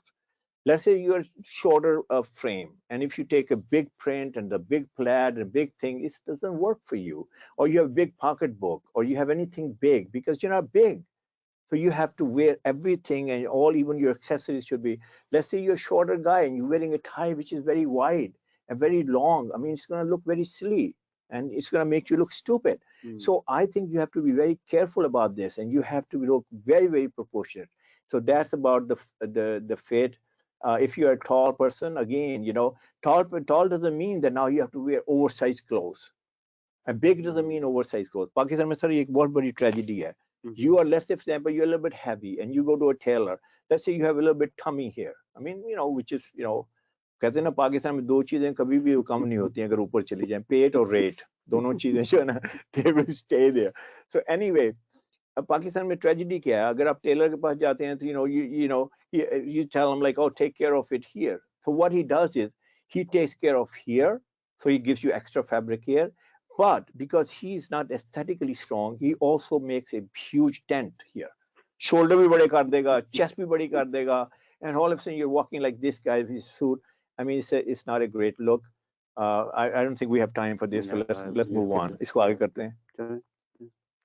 Personality, okay, you should wear clothes according to your personality. If you have very flamboyant personality, you can wear a little bit more colors, or you can wear more styles, and you could look a little bit more flamboyant. But if you have a conservative personality, then I would say conservative clothing works better for you. And then actually it's going to fifth, but let me go to the fourth first. You should wear clothes according to your position.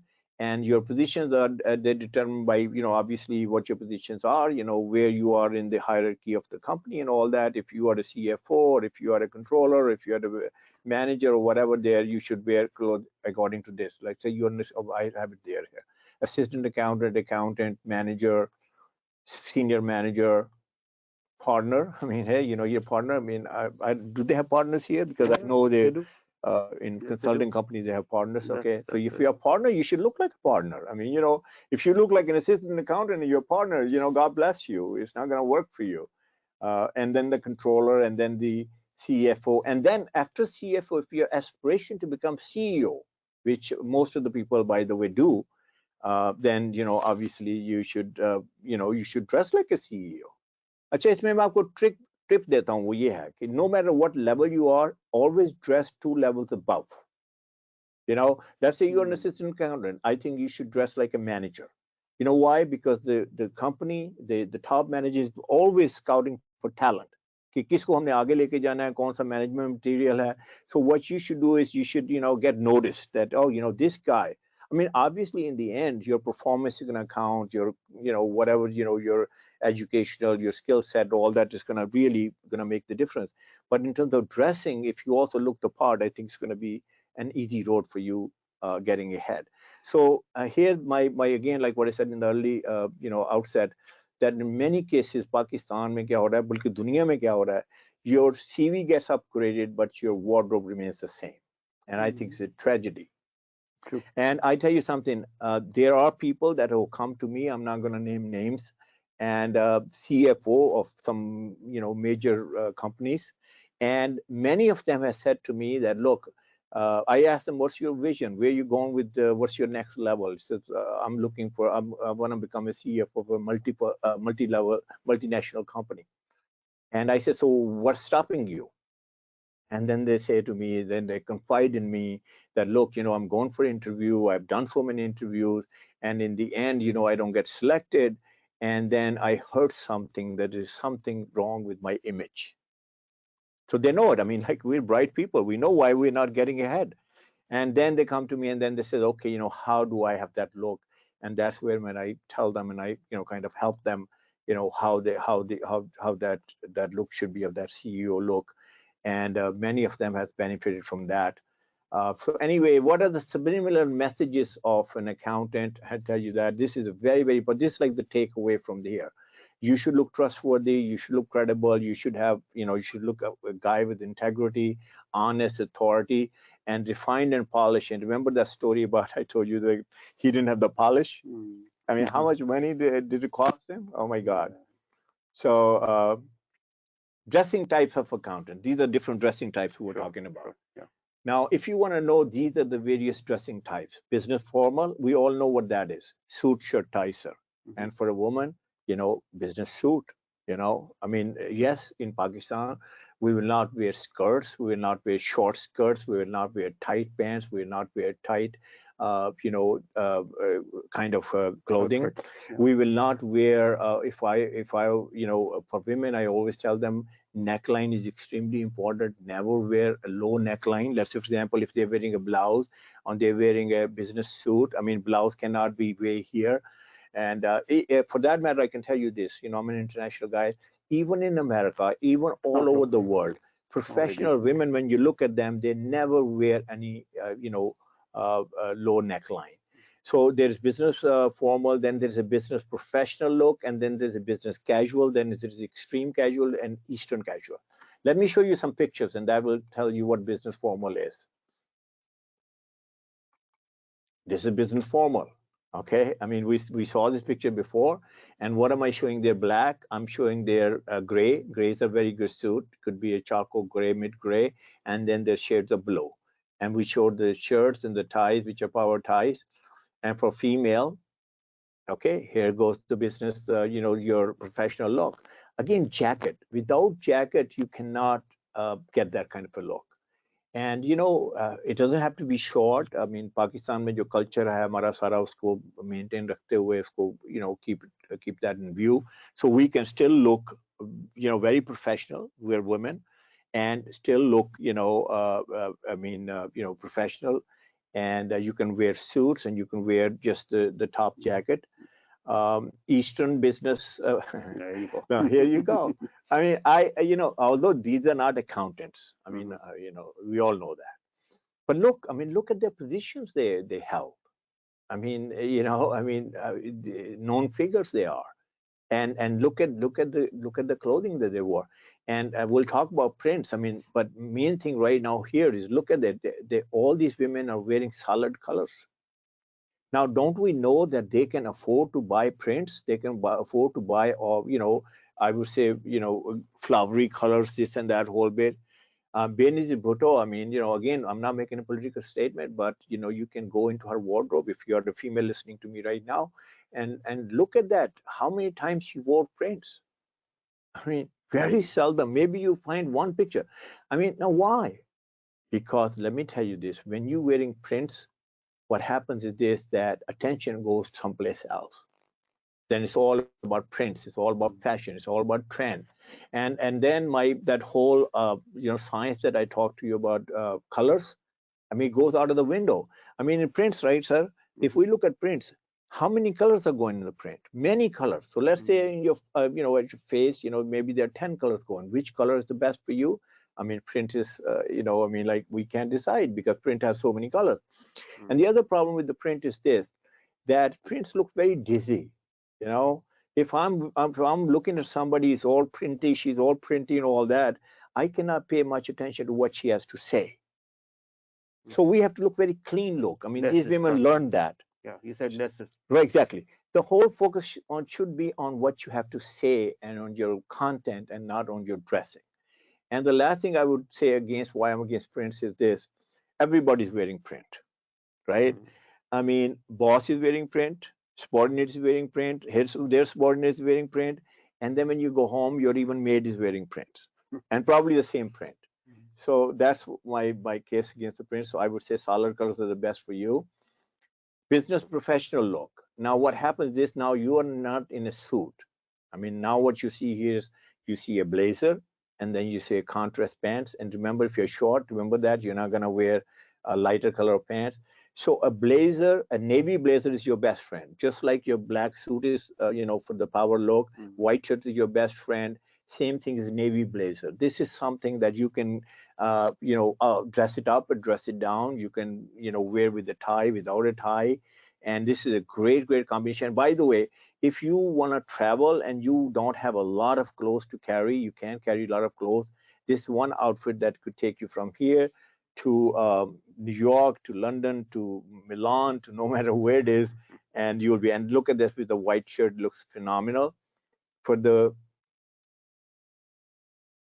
this is the business casual look. Now we're not wearing a tie here.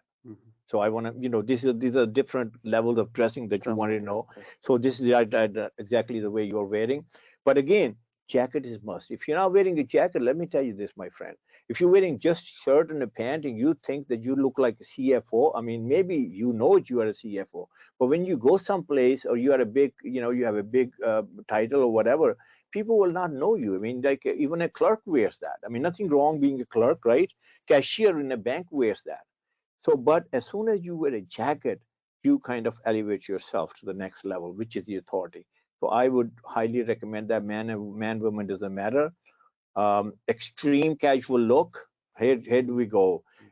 You see that check shirts and you see the pants. Now, I want to tell you this about this, my own, take on this. I would say stay away from chinos. I would say stay away from jeans. I would say stay from any casual kind of pants. I would go more like a dressy pants, dress pants, and they're all colors, by the way. There are khakis in there. There are like navies there. By the way, there are 6 colors you should have if you're a man. For women, the same thing. It's a different because these are trousers. You should have a good black pair of pants, maybe 2 because it's more versatile. It goes with all kinds of your, I would say, shirts and blouses and all that different color. You should have navy, and then you should have gray, 2 shades of gray, charcoal gray, I would say light gray, and then you should have 1 khaki pants, so that it goes very nicely. Let's say if you're wearing a blazer or all that. And by the way, they go all with very nice, shirts.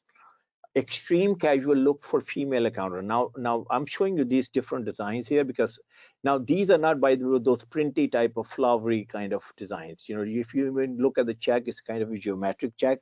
You could look like a little bit more elegant and more, you know, kind of a, you know, have a little bit more trendy, more fashion. Just some examples I gave you to give you this kind of, let's say, for example, if you go into like a casual event, you know, run by the company, and they are inviting you there, it's not very formal, and you don't want to look like very informal either.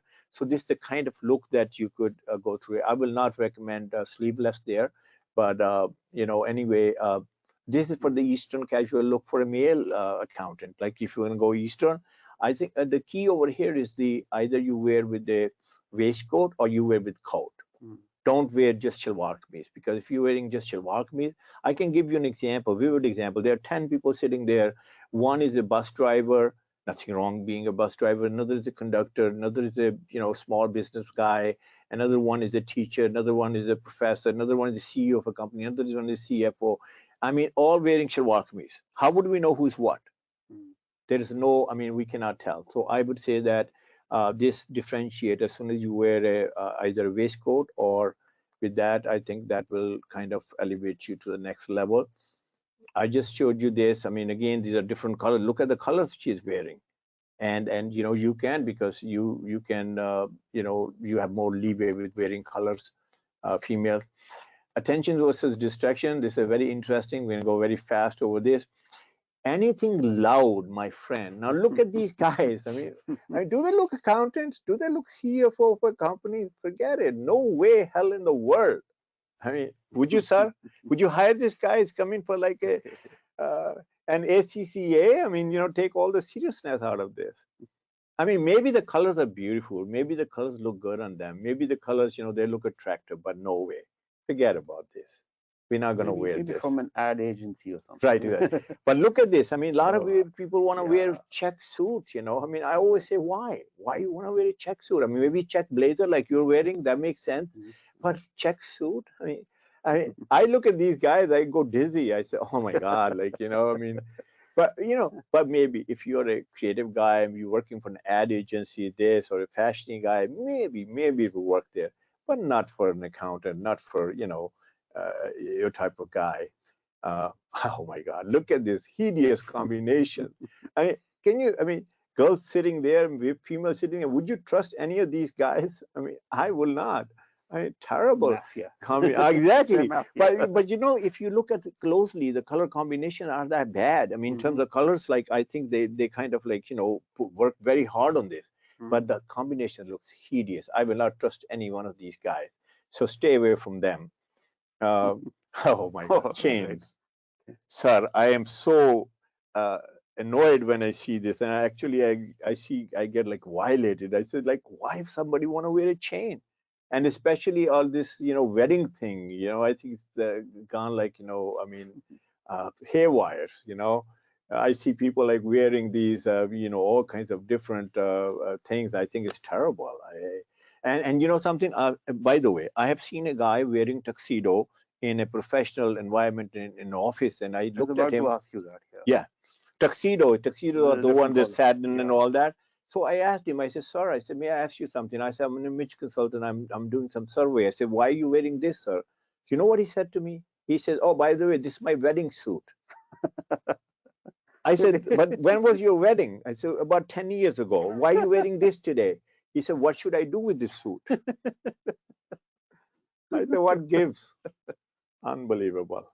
So anyhow, you're not gonna make that. You're a much intelligent, more smarter guy. I mean, this type of look, maybe for a rock star or something like that. I mean, attention versus distraction. These are the right colors. They get the right attention, because I keep on showing you this because I want to burn this image into your mind. This is the look. And people who say this, oh, you know, I'm gonna look like this every day. Somebody said that. By the way, I had a big conference, this the State Bank, and this guy said, sir, you are selling us how to look I have my own brand and branded my, you know, look and all this and the signature look, and then you bring us back and you bring into blacks and navies and then grays, and then you're telling us we should look all alike. So, he had a point there though. But I said, so what do you want to wear? You want to wear red one day? You want to, like, what do you want to wear? I mean, I said, are you saying the same thing like G7 people? They get tired of wearing blues and blacks and grays and all this, and even for women that who are wearing like, much more, conservative colors. I said, no, they don't. So, attention versus distraction. Styling should be right. Let's talk about this. What's the name? Oh, prints. Terrible, terrible.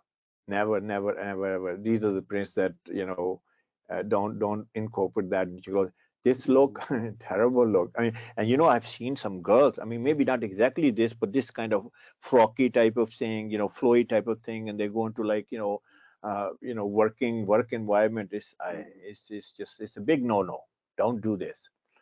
Then let's look at this next one is oh, again, like, I mean, maybe for a party or something like that, but not in the professional environment, not in the meeting. And, I see a lot of girls, some interpretation of it wearing, and I think it's not a professional look. Let's look at the next one here is, oh, embroidery, embroidery, embroidery. Pakistan is like, what's the fascination with embroidery? Okay, I understand that you're going to an event, you're going to like a party, you're going to like a wedding. I mean, do whatever your heart pleases, but a professional environment. Sir, embroidery में सबसे बड़ी problem क्या है?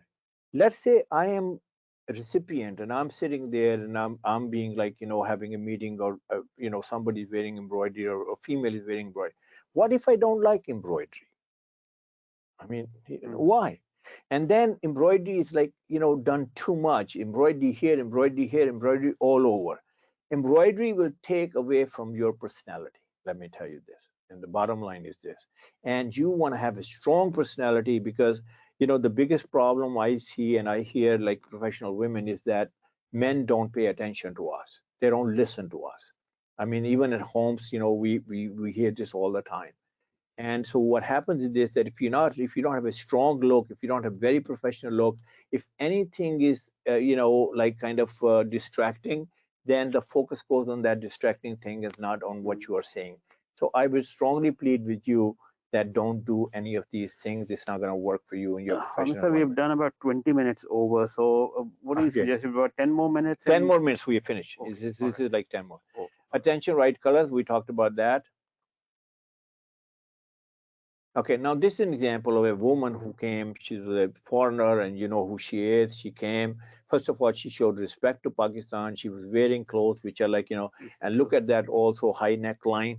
Okay, look at the colors combination. Look at that. There are not a lot of prints there. Even embroidery is done very, very discreetly and all that. She looks great.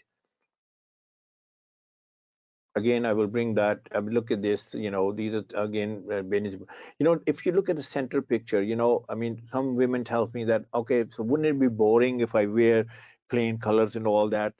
I think you have a point there, but look at what she has done on the sleeves. आप थोड़ी सी piping कर लें, I think that's going to look very nice, and but you can still look very good. Useful tips. White shirt, we went through this. White shirt is your best friend. We're not going to go through this again. Again, we're not going to do this. Striped shirts. इसमें concept बताता हूँ quickly. Concept ये है कि the thinner the stripes, they look more professional. And if you wear big stripes, they are more casual. So you have to decide, you want to look more formal or you want to look more casual before buying a shirt. Check shirt, same concept applies. Smaller checks, more formal, and the big plaid checks, more informal. So you have to decide, you want to look formal, you want to look informal, you want to look somewhere in between. How to match shirt and tie, solid on solid is the best way. Solid on pattern is also good, but pattern on pattern is very tricky. Don't do that. It's very tricky to put it together. I mean, clean look. I mean, just to show you how solid works together. Again, different looks. Blue blazer, we talked about the beauty of the blue blazer. You can dress it up, dress it down. Most versatile. These are some of the things that you should know. Don't let your appearance be a distraction. Don't wear jeans, chinos, joggers, tracksuit to work. Don't wear bright colors. Don't wear ill-fitting clothes. Don't wear shiny clothes. Shine is cheap, my friend. Man or woman doesn't matter. If you're wearing shiny clothes, please don't do that. Shine is not your, it's not your the status that you have. Don't wear rings, bracelet, jewelry. If you're a man, forget about that. Don't wear huge and big watches. Again, it's a distraction. Don't wear outdated clothes. Don't wear unpolished shoes. Don't wear worn out belts, which I've seen a lot of men do that. My friend, the belt has a life span, After a while, it just gets all very ruggedy and very worn out, and you just change that. I think there was the last sentence there, ordered and bad वो breath. आ रहा हूँ ना उसके All ऊपर right, अब okay. मैंने skip किया है क्योंकि उसका पूरा segment आ रहा है जरा. Okay. It's a do's and don'ts of different outfits. I mean, like, okay, why would somebody wear like a t-shirt to work? I mean, look at this. This guy looks very ineffective in this. And Even all the you gotta do t-shirt is has to be a collared t-shirt, is it? polo. You can Polo. wear a polo, but still polo is also a relaxed look. Yeah. I mean, why you want to look in a relaxed look? Of course. So I mean, I would say dress shirt is your best friend. We saw that picture again before, rather. Shirt and tie, I mean, nice combination. Look at the one where it says cross. I mean, who would you trust this guy? Would you trust this guy? I will never trust this guy. Look on the right side, it looks very nice and trustworthy, credible.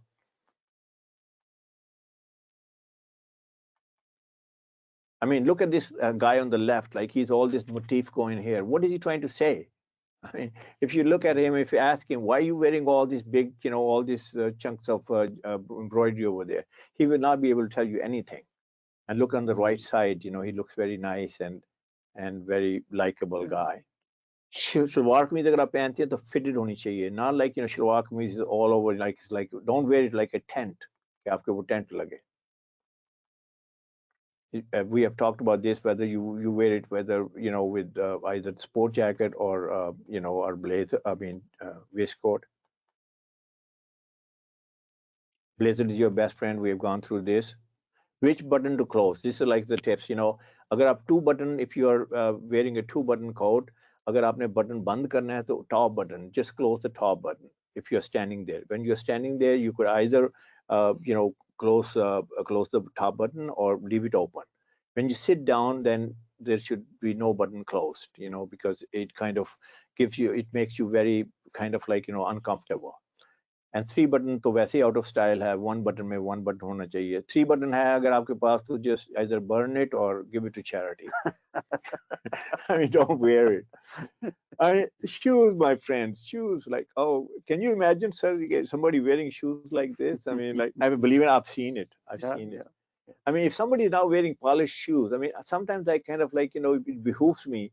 Somebody, come into my showroom where I see this guy. I mean, when you walk, I mean, you walk like this. You don't walk like this. If you walk like this, your shoes are dusty.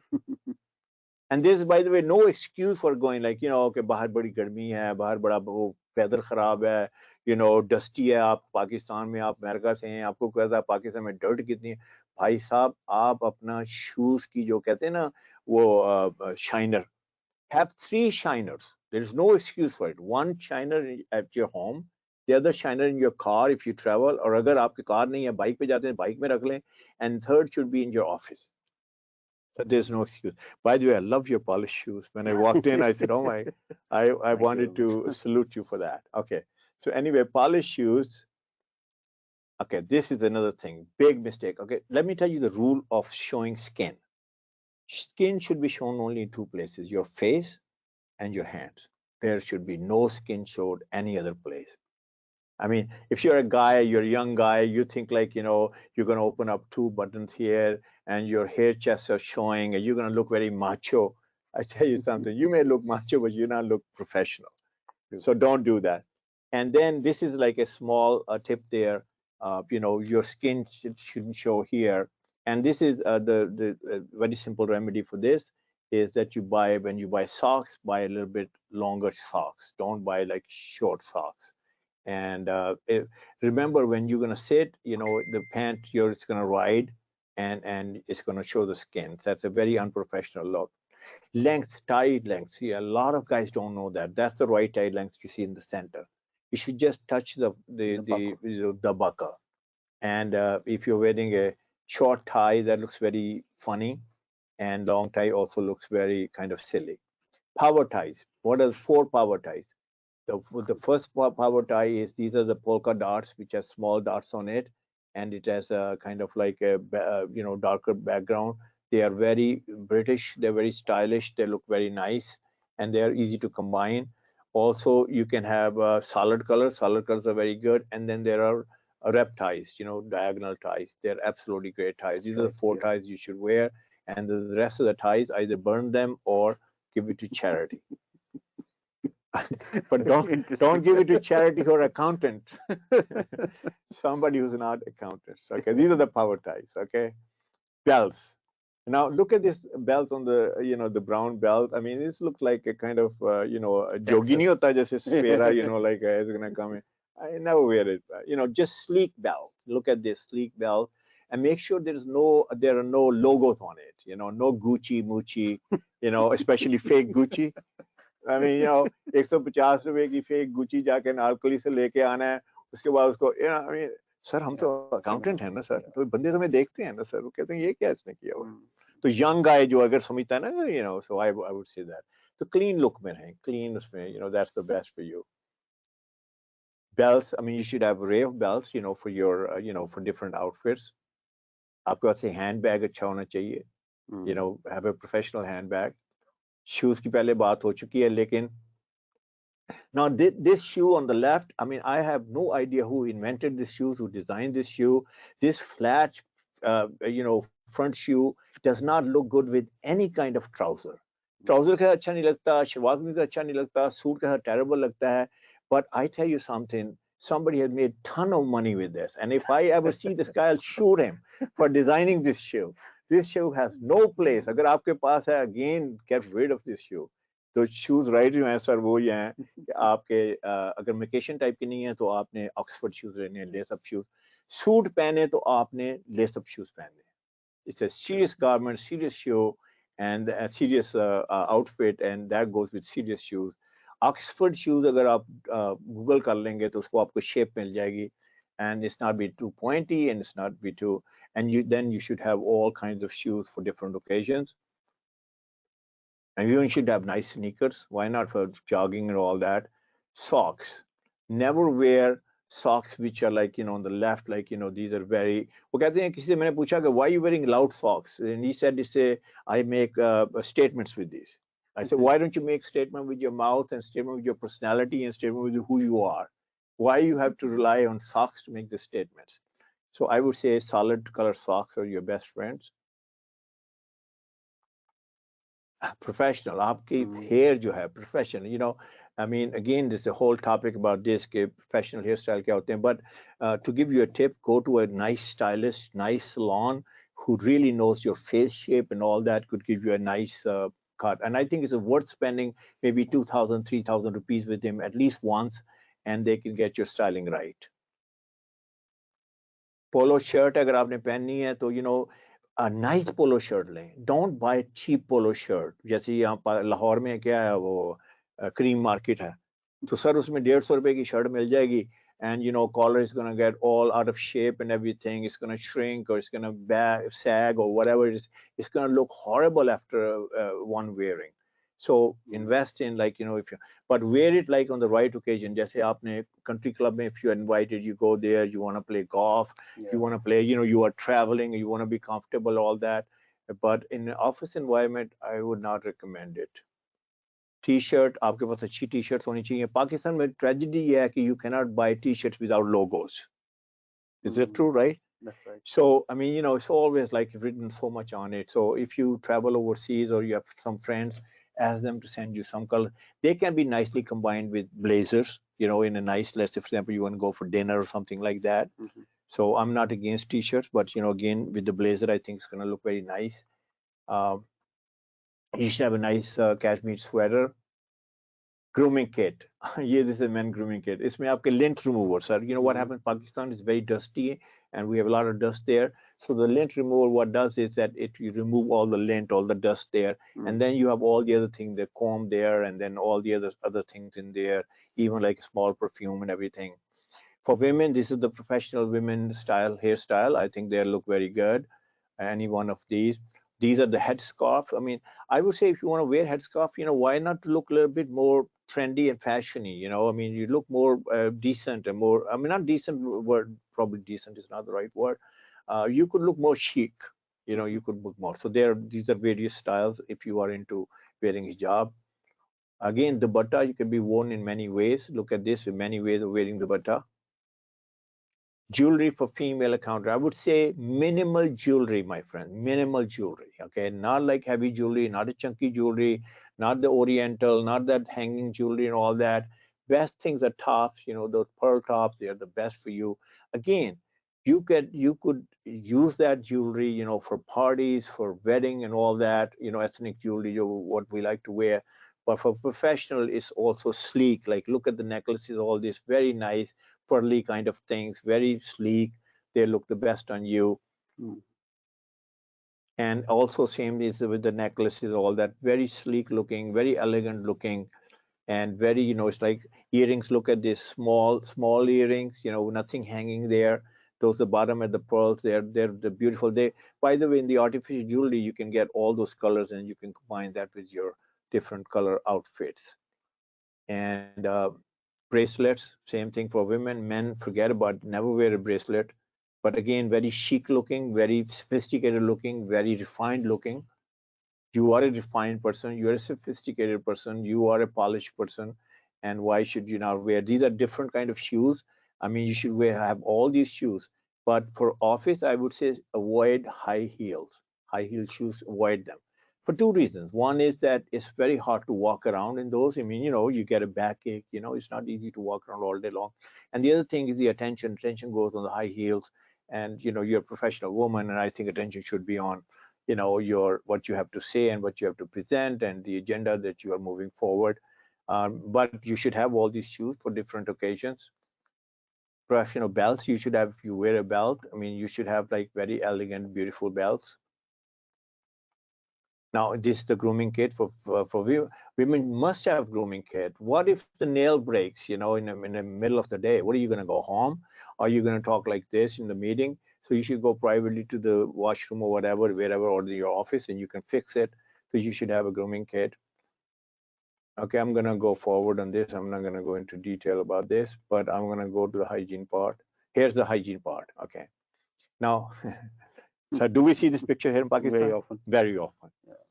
Let me tell you this, if you are a male and you look like this, I tell you this, it's not gonna work in your favor. This is repulsive. Repulsive, that's the word. I didn't want to use it. You said it, I didn't say it. Okay? Because if I say this, oh, image consultant kahan se aa gaya America, so मैं ऐसी बातें कह रहा है. So you said it, but you are absolutely right on the money. And if you are women and you see a band like this, you get disgusted. You said, okay, this is another law. Now I give you a solution. I tell you a solution which costs only 200 rupees, and you will not have this look. And you know what that is? Undershirt, sir. बुनियान जिसे कहते हैं पाकिस्तान में. Undershirt और undershirt में दो type की shirt है. एक है वो पहलवानों वाली शर्ट, अंडरशर्ट, वो ही पहननी. It's not gonna do you any good. बाजू वाली, आस्तीन वाली, वो जो यहाँ तक वो have shorts. Yeah. Wear that, and I tell you something, that will keep you dry. And the other thing is also use deodorant. Deodorant is your best friend in the morning. And normally I don't talk about branded items because I say personalized hona chahiye, but deodorant may get the best deodorant you can get, which lasts for 24 hours at least. So, invest money in that. Oh, don't be in this predicament. I mean, I think picture says it all. Picture says it all again here. It's going to hurt your career. Easy solutions. I mean, and who says that brushing we cannot do frequent brushing? If you have that kit, you can have that in there.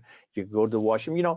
I tell you something, it's very easy because when we speak, and especially if we give lectures and we speak for a lot of hours, mouth gets dry, and I mean, we need to freshen up. Also, there are Listerine strips available. They're coming up here. Right. Okay, I mean, why have this picture? Take shower.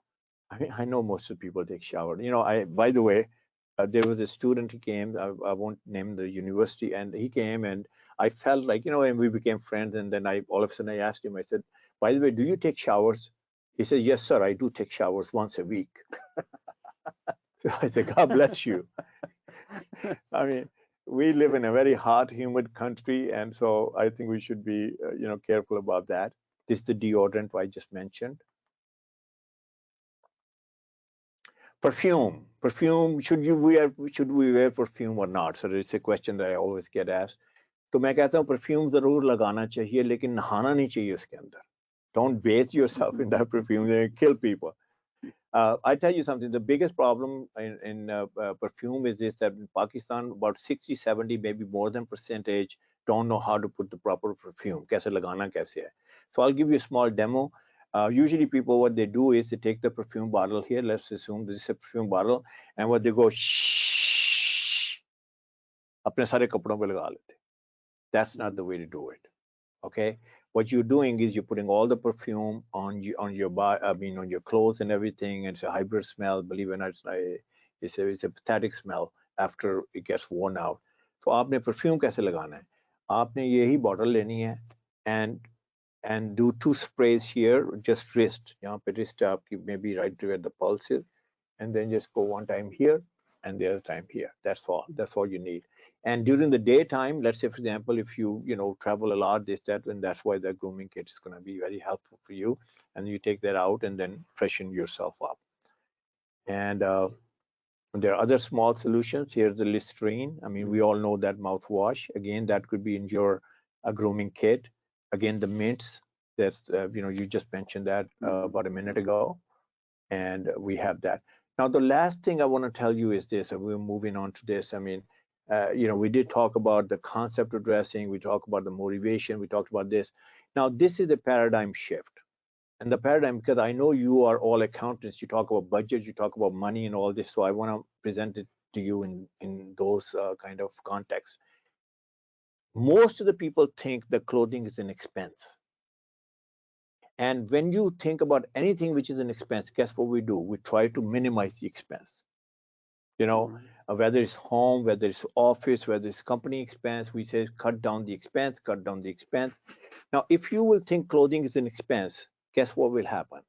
First of all, you will spend money. You will kind of look for a sale. You will look for something which doesn't even fit you because your whole focus is how could I save money? And I tell you something, don't think merchants are stupid. And by the way, you accountants and you CFOs are much, much, smarter than that. If somebody's selling you something cheap, beware of this. There is a reason why he's selling you cheap. Maybe that color is out of, that's not the right color. Maybe it's out of stock. Maybe there's imperfection in the cloth. Maybe the size is not good. So you're making a lot of compromises when you go for sale. I mean, it's very, very hard to find a golden nugget in a sale. And especially when you are a professional, you should look good every day. So don't think that clothing is an expense. And if you start looking at, I will propose that start looking at clothing as an investment. So if you look at investment, then guess what you're going to do? You're going to go back to that 5 piece of dressing. You're going to say, okay, does this color look good on me or not? That's the paramount thing. If the color doesn't look good on you, somebody could giving you for free. You're not going to take it because you're not going to look very good in that. And then see if it fits your physique. It's according to your physique. If it doesn't fit that, forget about that. You're not going to buy that item. It could be even a tie. It could be any belt. It could be anything. It could be a small thing. It could be a scarf. You're not going to buy it.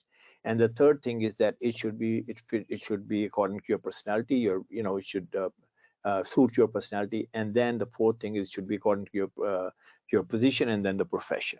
So let's say, for example, even a small item, a tie, you're not going to say, no, it's not according to my position and profession, I'm not going to buy it. So if you will start looking at it as an investment, you will not make those mistakes and the parameters that I told you, those 5 pieces of dressing.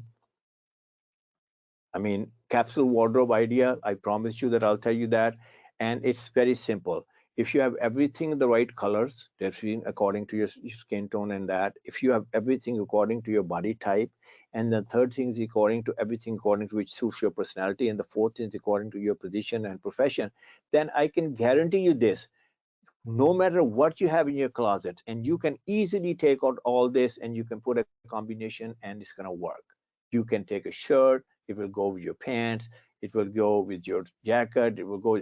So that's the capsule wardrobe idea. Means buy less, buy right, and buy quality. These are the things. And these are just some of the pictures. Forget about this. We went through this already. These are some of the different outfits that you can wear if you're a female. Um, who was the best dressed man ever in Pakistan, and that's our Qaid Azam. If you ever study that, and if you, I've done research on him, he had more than 200 suits, sir. 200 suits. I mean, okay, we can't afford 200 suits. That's all right, but he had 200 suits. He wore a tie, never wore it again. But most important thing I want to tell you about him is this: when he was on his deathbed, he had 3 days to go, expire, and he was requested to attend a meeting. And you know what he said? And that's so inspiring, and it was kind of like moving what he said. He said, I am not going to go into a meeting looking like this. And you know something? He changed his clothes. He went there, he changed his clothes, even though that he had no energy to change his clothes. And that's when he went to the meeting. Now, guess what? What's our excuse? What's our excuse? This is our, founder of our country and everything. And look at all these signs. Oh my God, Beautiful. it's just like perfect. Now, I just want to tell you a little bit. This is my information here, and I am ACCA. I'm very grateful for that, and I'm also offering ACCA members something very special. That if you ever come to me for a wardrobe, I do, by the way, wardrobe, entire wardrobe, suits, shirts, ties, everything. There's a 15% off, sir. Thank you very because much. of ACCA. So, this is very important. I will. Yeah, I was offer about to you ask that. this question. Do you do Eastern as well, or you only Okay, do I Western? do Eastern for men. I do shalwar kameez for women. I don't do softer, but I do jackets and trousers and everything. So I don't do Eastern for women because there are so many options here. That's why I'm not doing it. But for men, I have everything of suits, shirts, ties, accessories. You name it. Even for if you are any one of you getting married, I do the groom. I don't do the bride, obviously. But if you come to me and you say you are ACCA members, and we have sort of worked it out that I was going to give them this special discount. So this is because of ACCA and you. Yeah, we're going to promote this to people outside the Yes, 7-digit route as well, as absolutely. per our commitment, and that's what we're going to do. So I don't know if there's any question answer. I would love to if they're up to it. Shahid, any burning questions if you can very quickly so that we wrap up? No, I think no further questions. We have received so many praises from our members, especially Maria. She's thanking. It was a fantastic and very useful session. One question from my side, Harun Saab, and out of curiosity. In this pandemic, Hamid Saab, now this face mask has now become an important component of our dressing. So there are people who wear printed. I mean, nice. I'm not criticizing. Harun Saab is wearing a nice mask, and majority of us use plain masks. So any piece of advice for all of us that in professional environment, what type of face mask or such stuff we should use? Okay, very good question. I would say that I would stay with more kind of a traditional mask. I will not make a statement with due respect to you, sir. I'll tell you who my mentor in this is, Bilawal Bhutto. Right. So I would say, I think a plane would do it. Just again because of my whole concept of what I said here, there should not be any distraction. It should be all attention. So that's why. But have you said something? People working from home or something like that? I want to say this to you if anybody's still listening. Let's say if you're working from home and you may think that you can work in your pajamas and you can do whatever, but let me tell you this: you are visible. You are visible. People are looking at you, and when people are looking at you, they're looking at what you're wearing. And I'll just tell you one thing, and this very convincing thing, which I saw and read, that when this new administration Biden took over, the first the notification they put out is this, that people who are going to be working for White House from home, they must look professional and they must be wearing professional clothes. So, I mean, I cannot tell you more than that. And they made sure, because they equated work with how you dress up. In other words, seriousness of the clothing. Excellent. So I would say that please don't think people are blind and don't think you are invisible. And especially on digital, make sure that even your picture on digital, your Facebook, your LinkedIn is a professional picture. Don't put out any kind of this very relaxed look or very statement type of look, because I tell you something, nowadays, your career and your CV, your digital presence is part of your CV, whether you know it or not. Whoever is going to talk to you, whether they don't know it. I mean, I have meetings with people, and the first thing I do is some sources coming, I go search them out and I look at them. And there should be no inconsistencies there. If you're a professional person, you should look professional there. Great. Thank you very much, ladies and gentlemen. Thank you for sticking along for the session. Very interesting session, I must say. Very informative. I've been, avidly dressing all my life, but there were learnings for me in there as well. Thank you very much, Hamid sir, taking time out, especially under the law and order situation. Shahid, over to you for a formal closing, please. Thank you very much, Harun Saab. Thank you very much, Hamid Saab, for this useful session. And definitely, all of us have noted down your contact details. Harun Saab, if you can show that it's already there. So yes. So we can get in touch with Hamid Saab. And thank you very much, sir, once again. For all members, I think we have another session for and another external guest will be invited on Thursday. Timing will be the same due to Ramadan, between 3 to 5. Further details will be shared with you shortly over WhatsApp. So thank you very much for your time, sir. Thank you very much for your presence. Thank you, Harun Saab. Now let's conclude the session. Thank you very much, and Allah Hafiz. Allah Hafiz.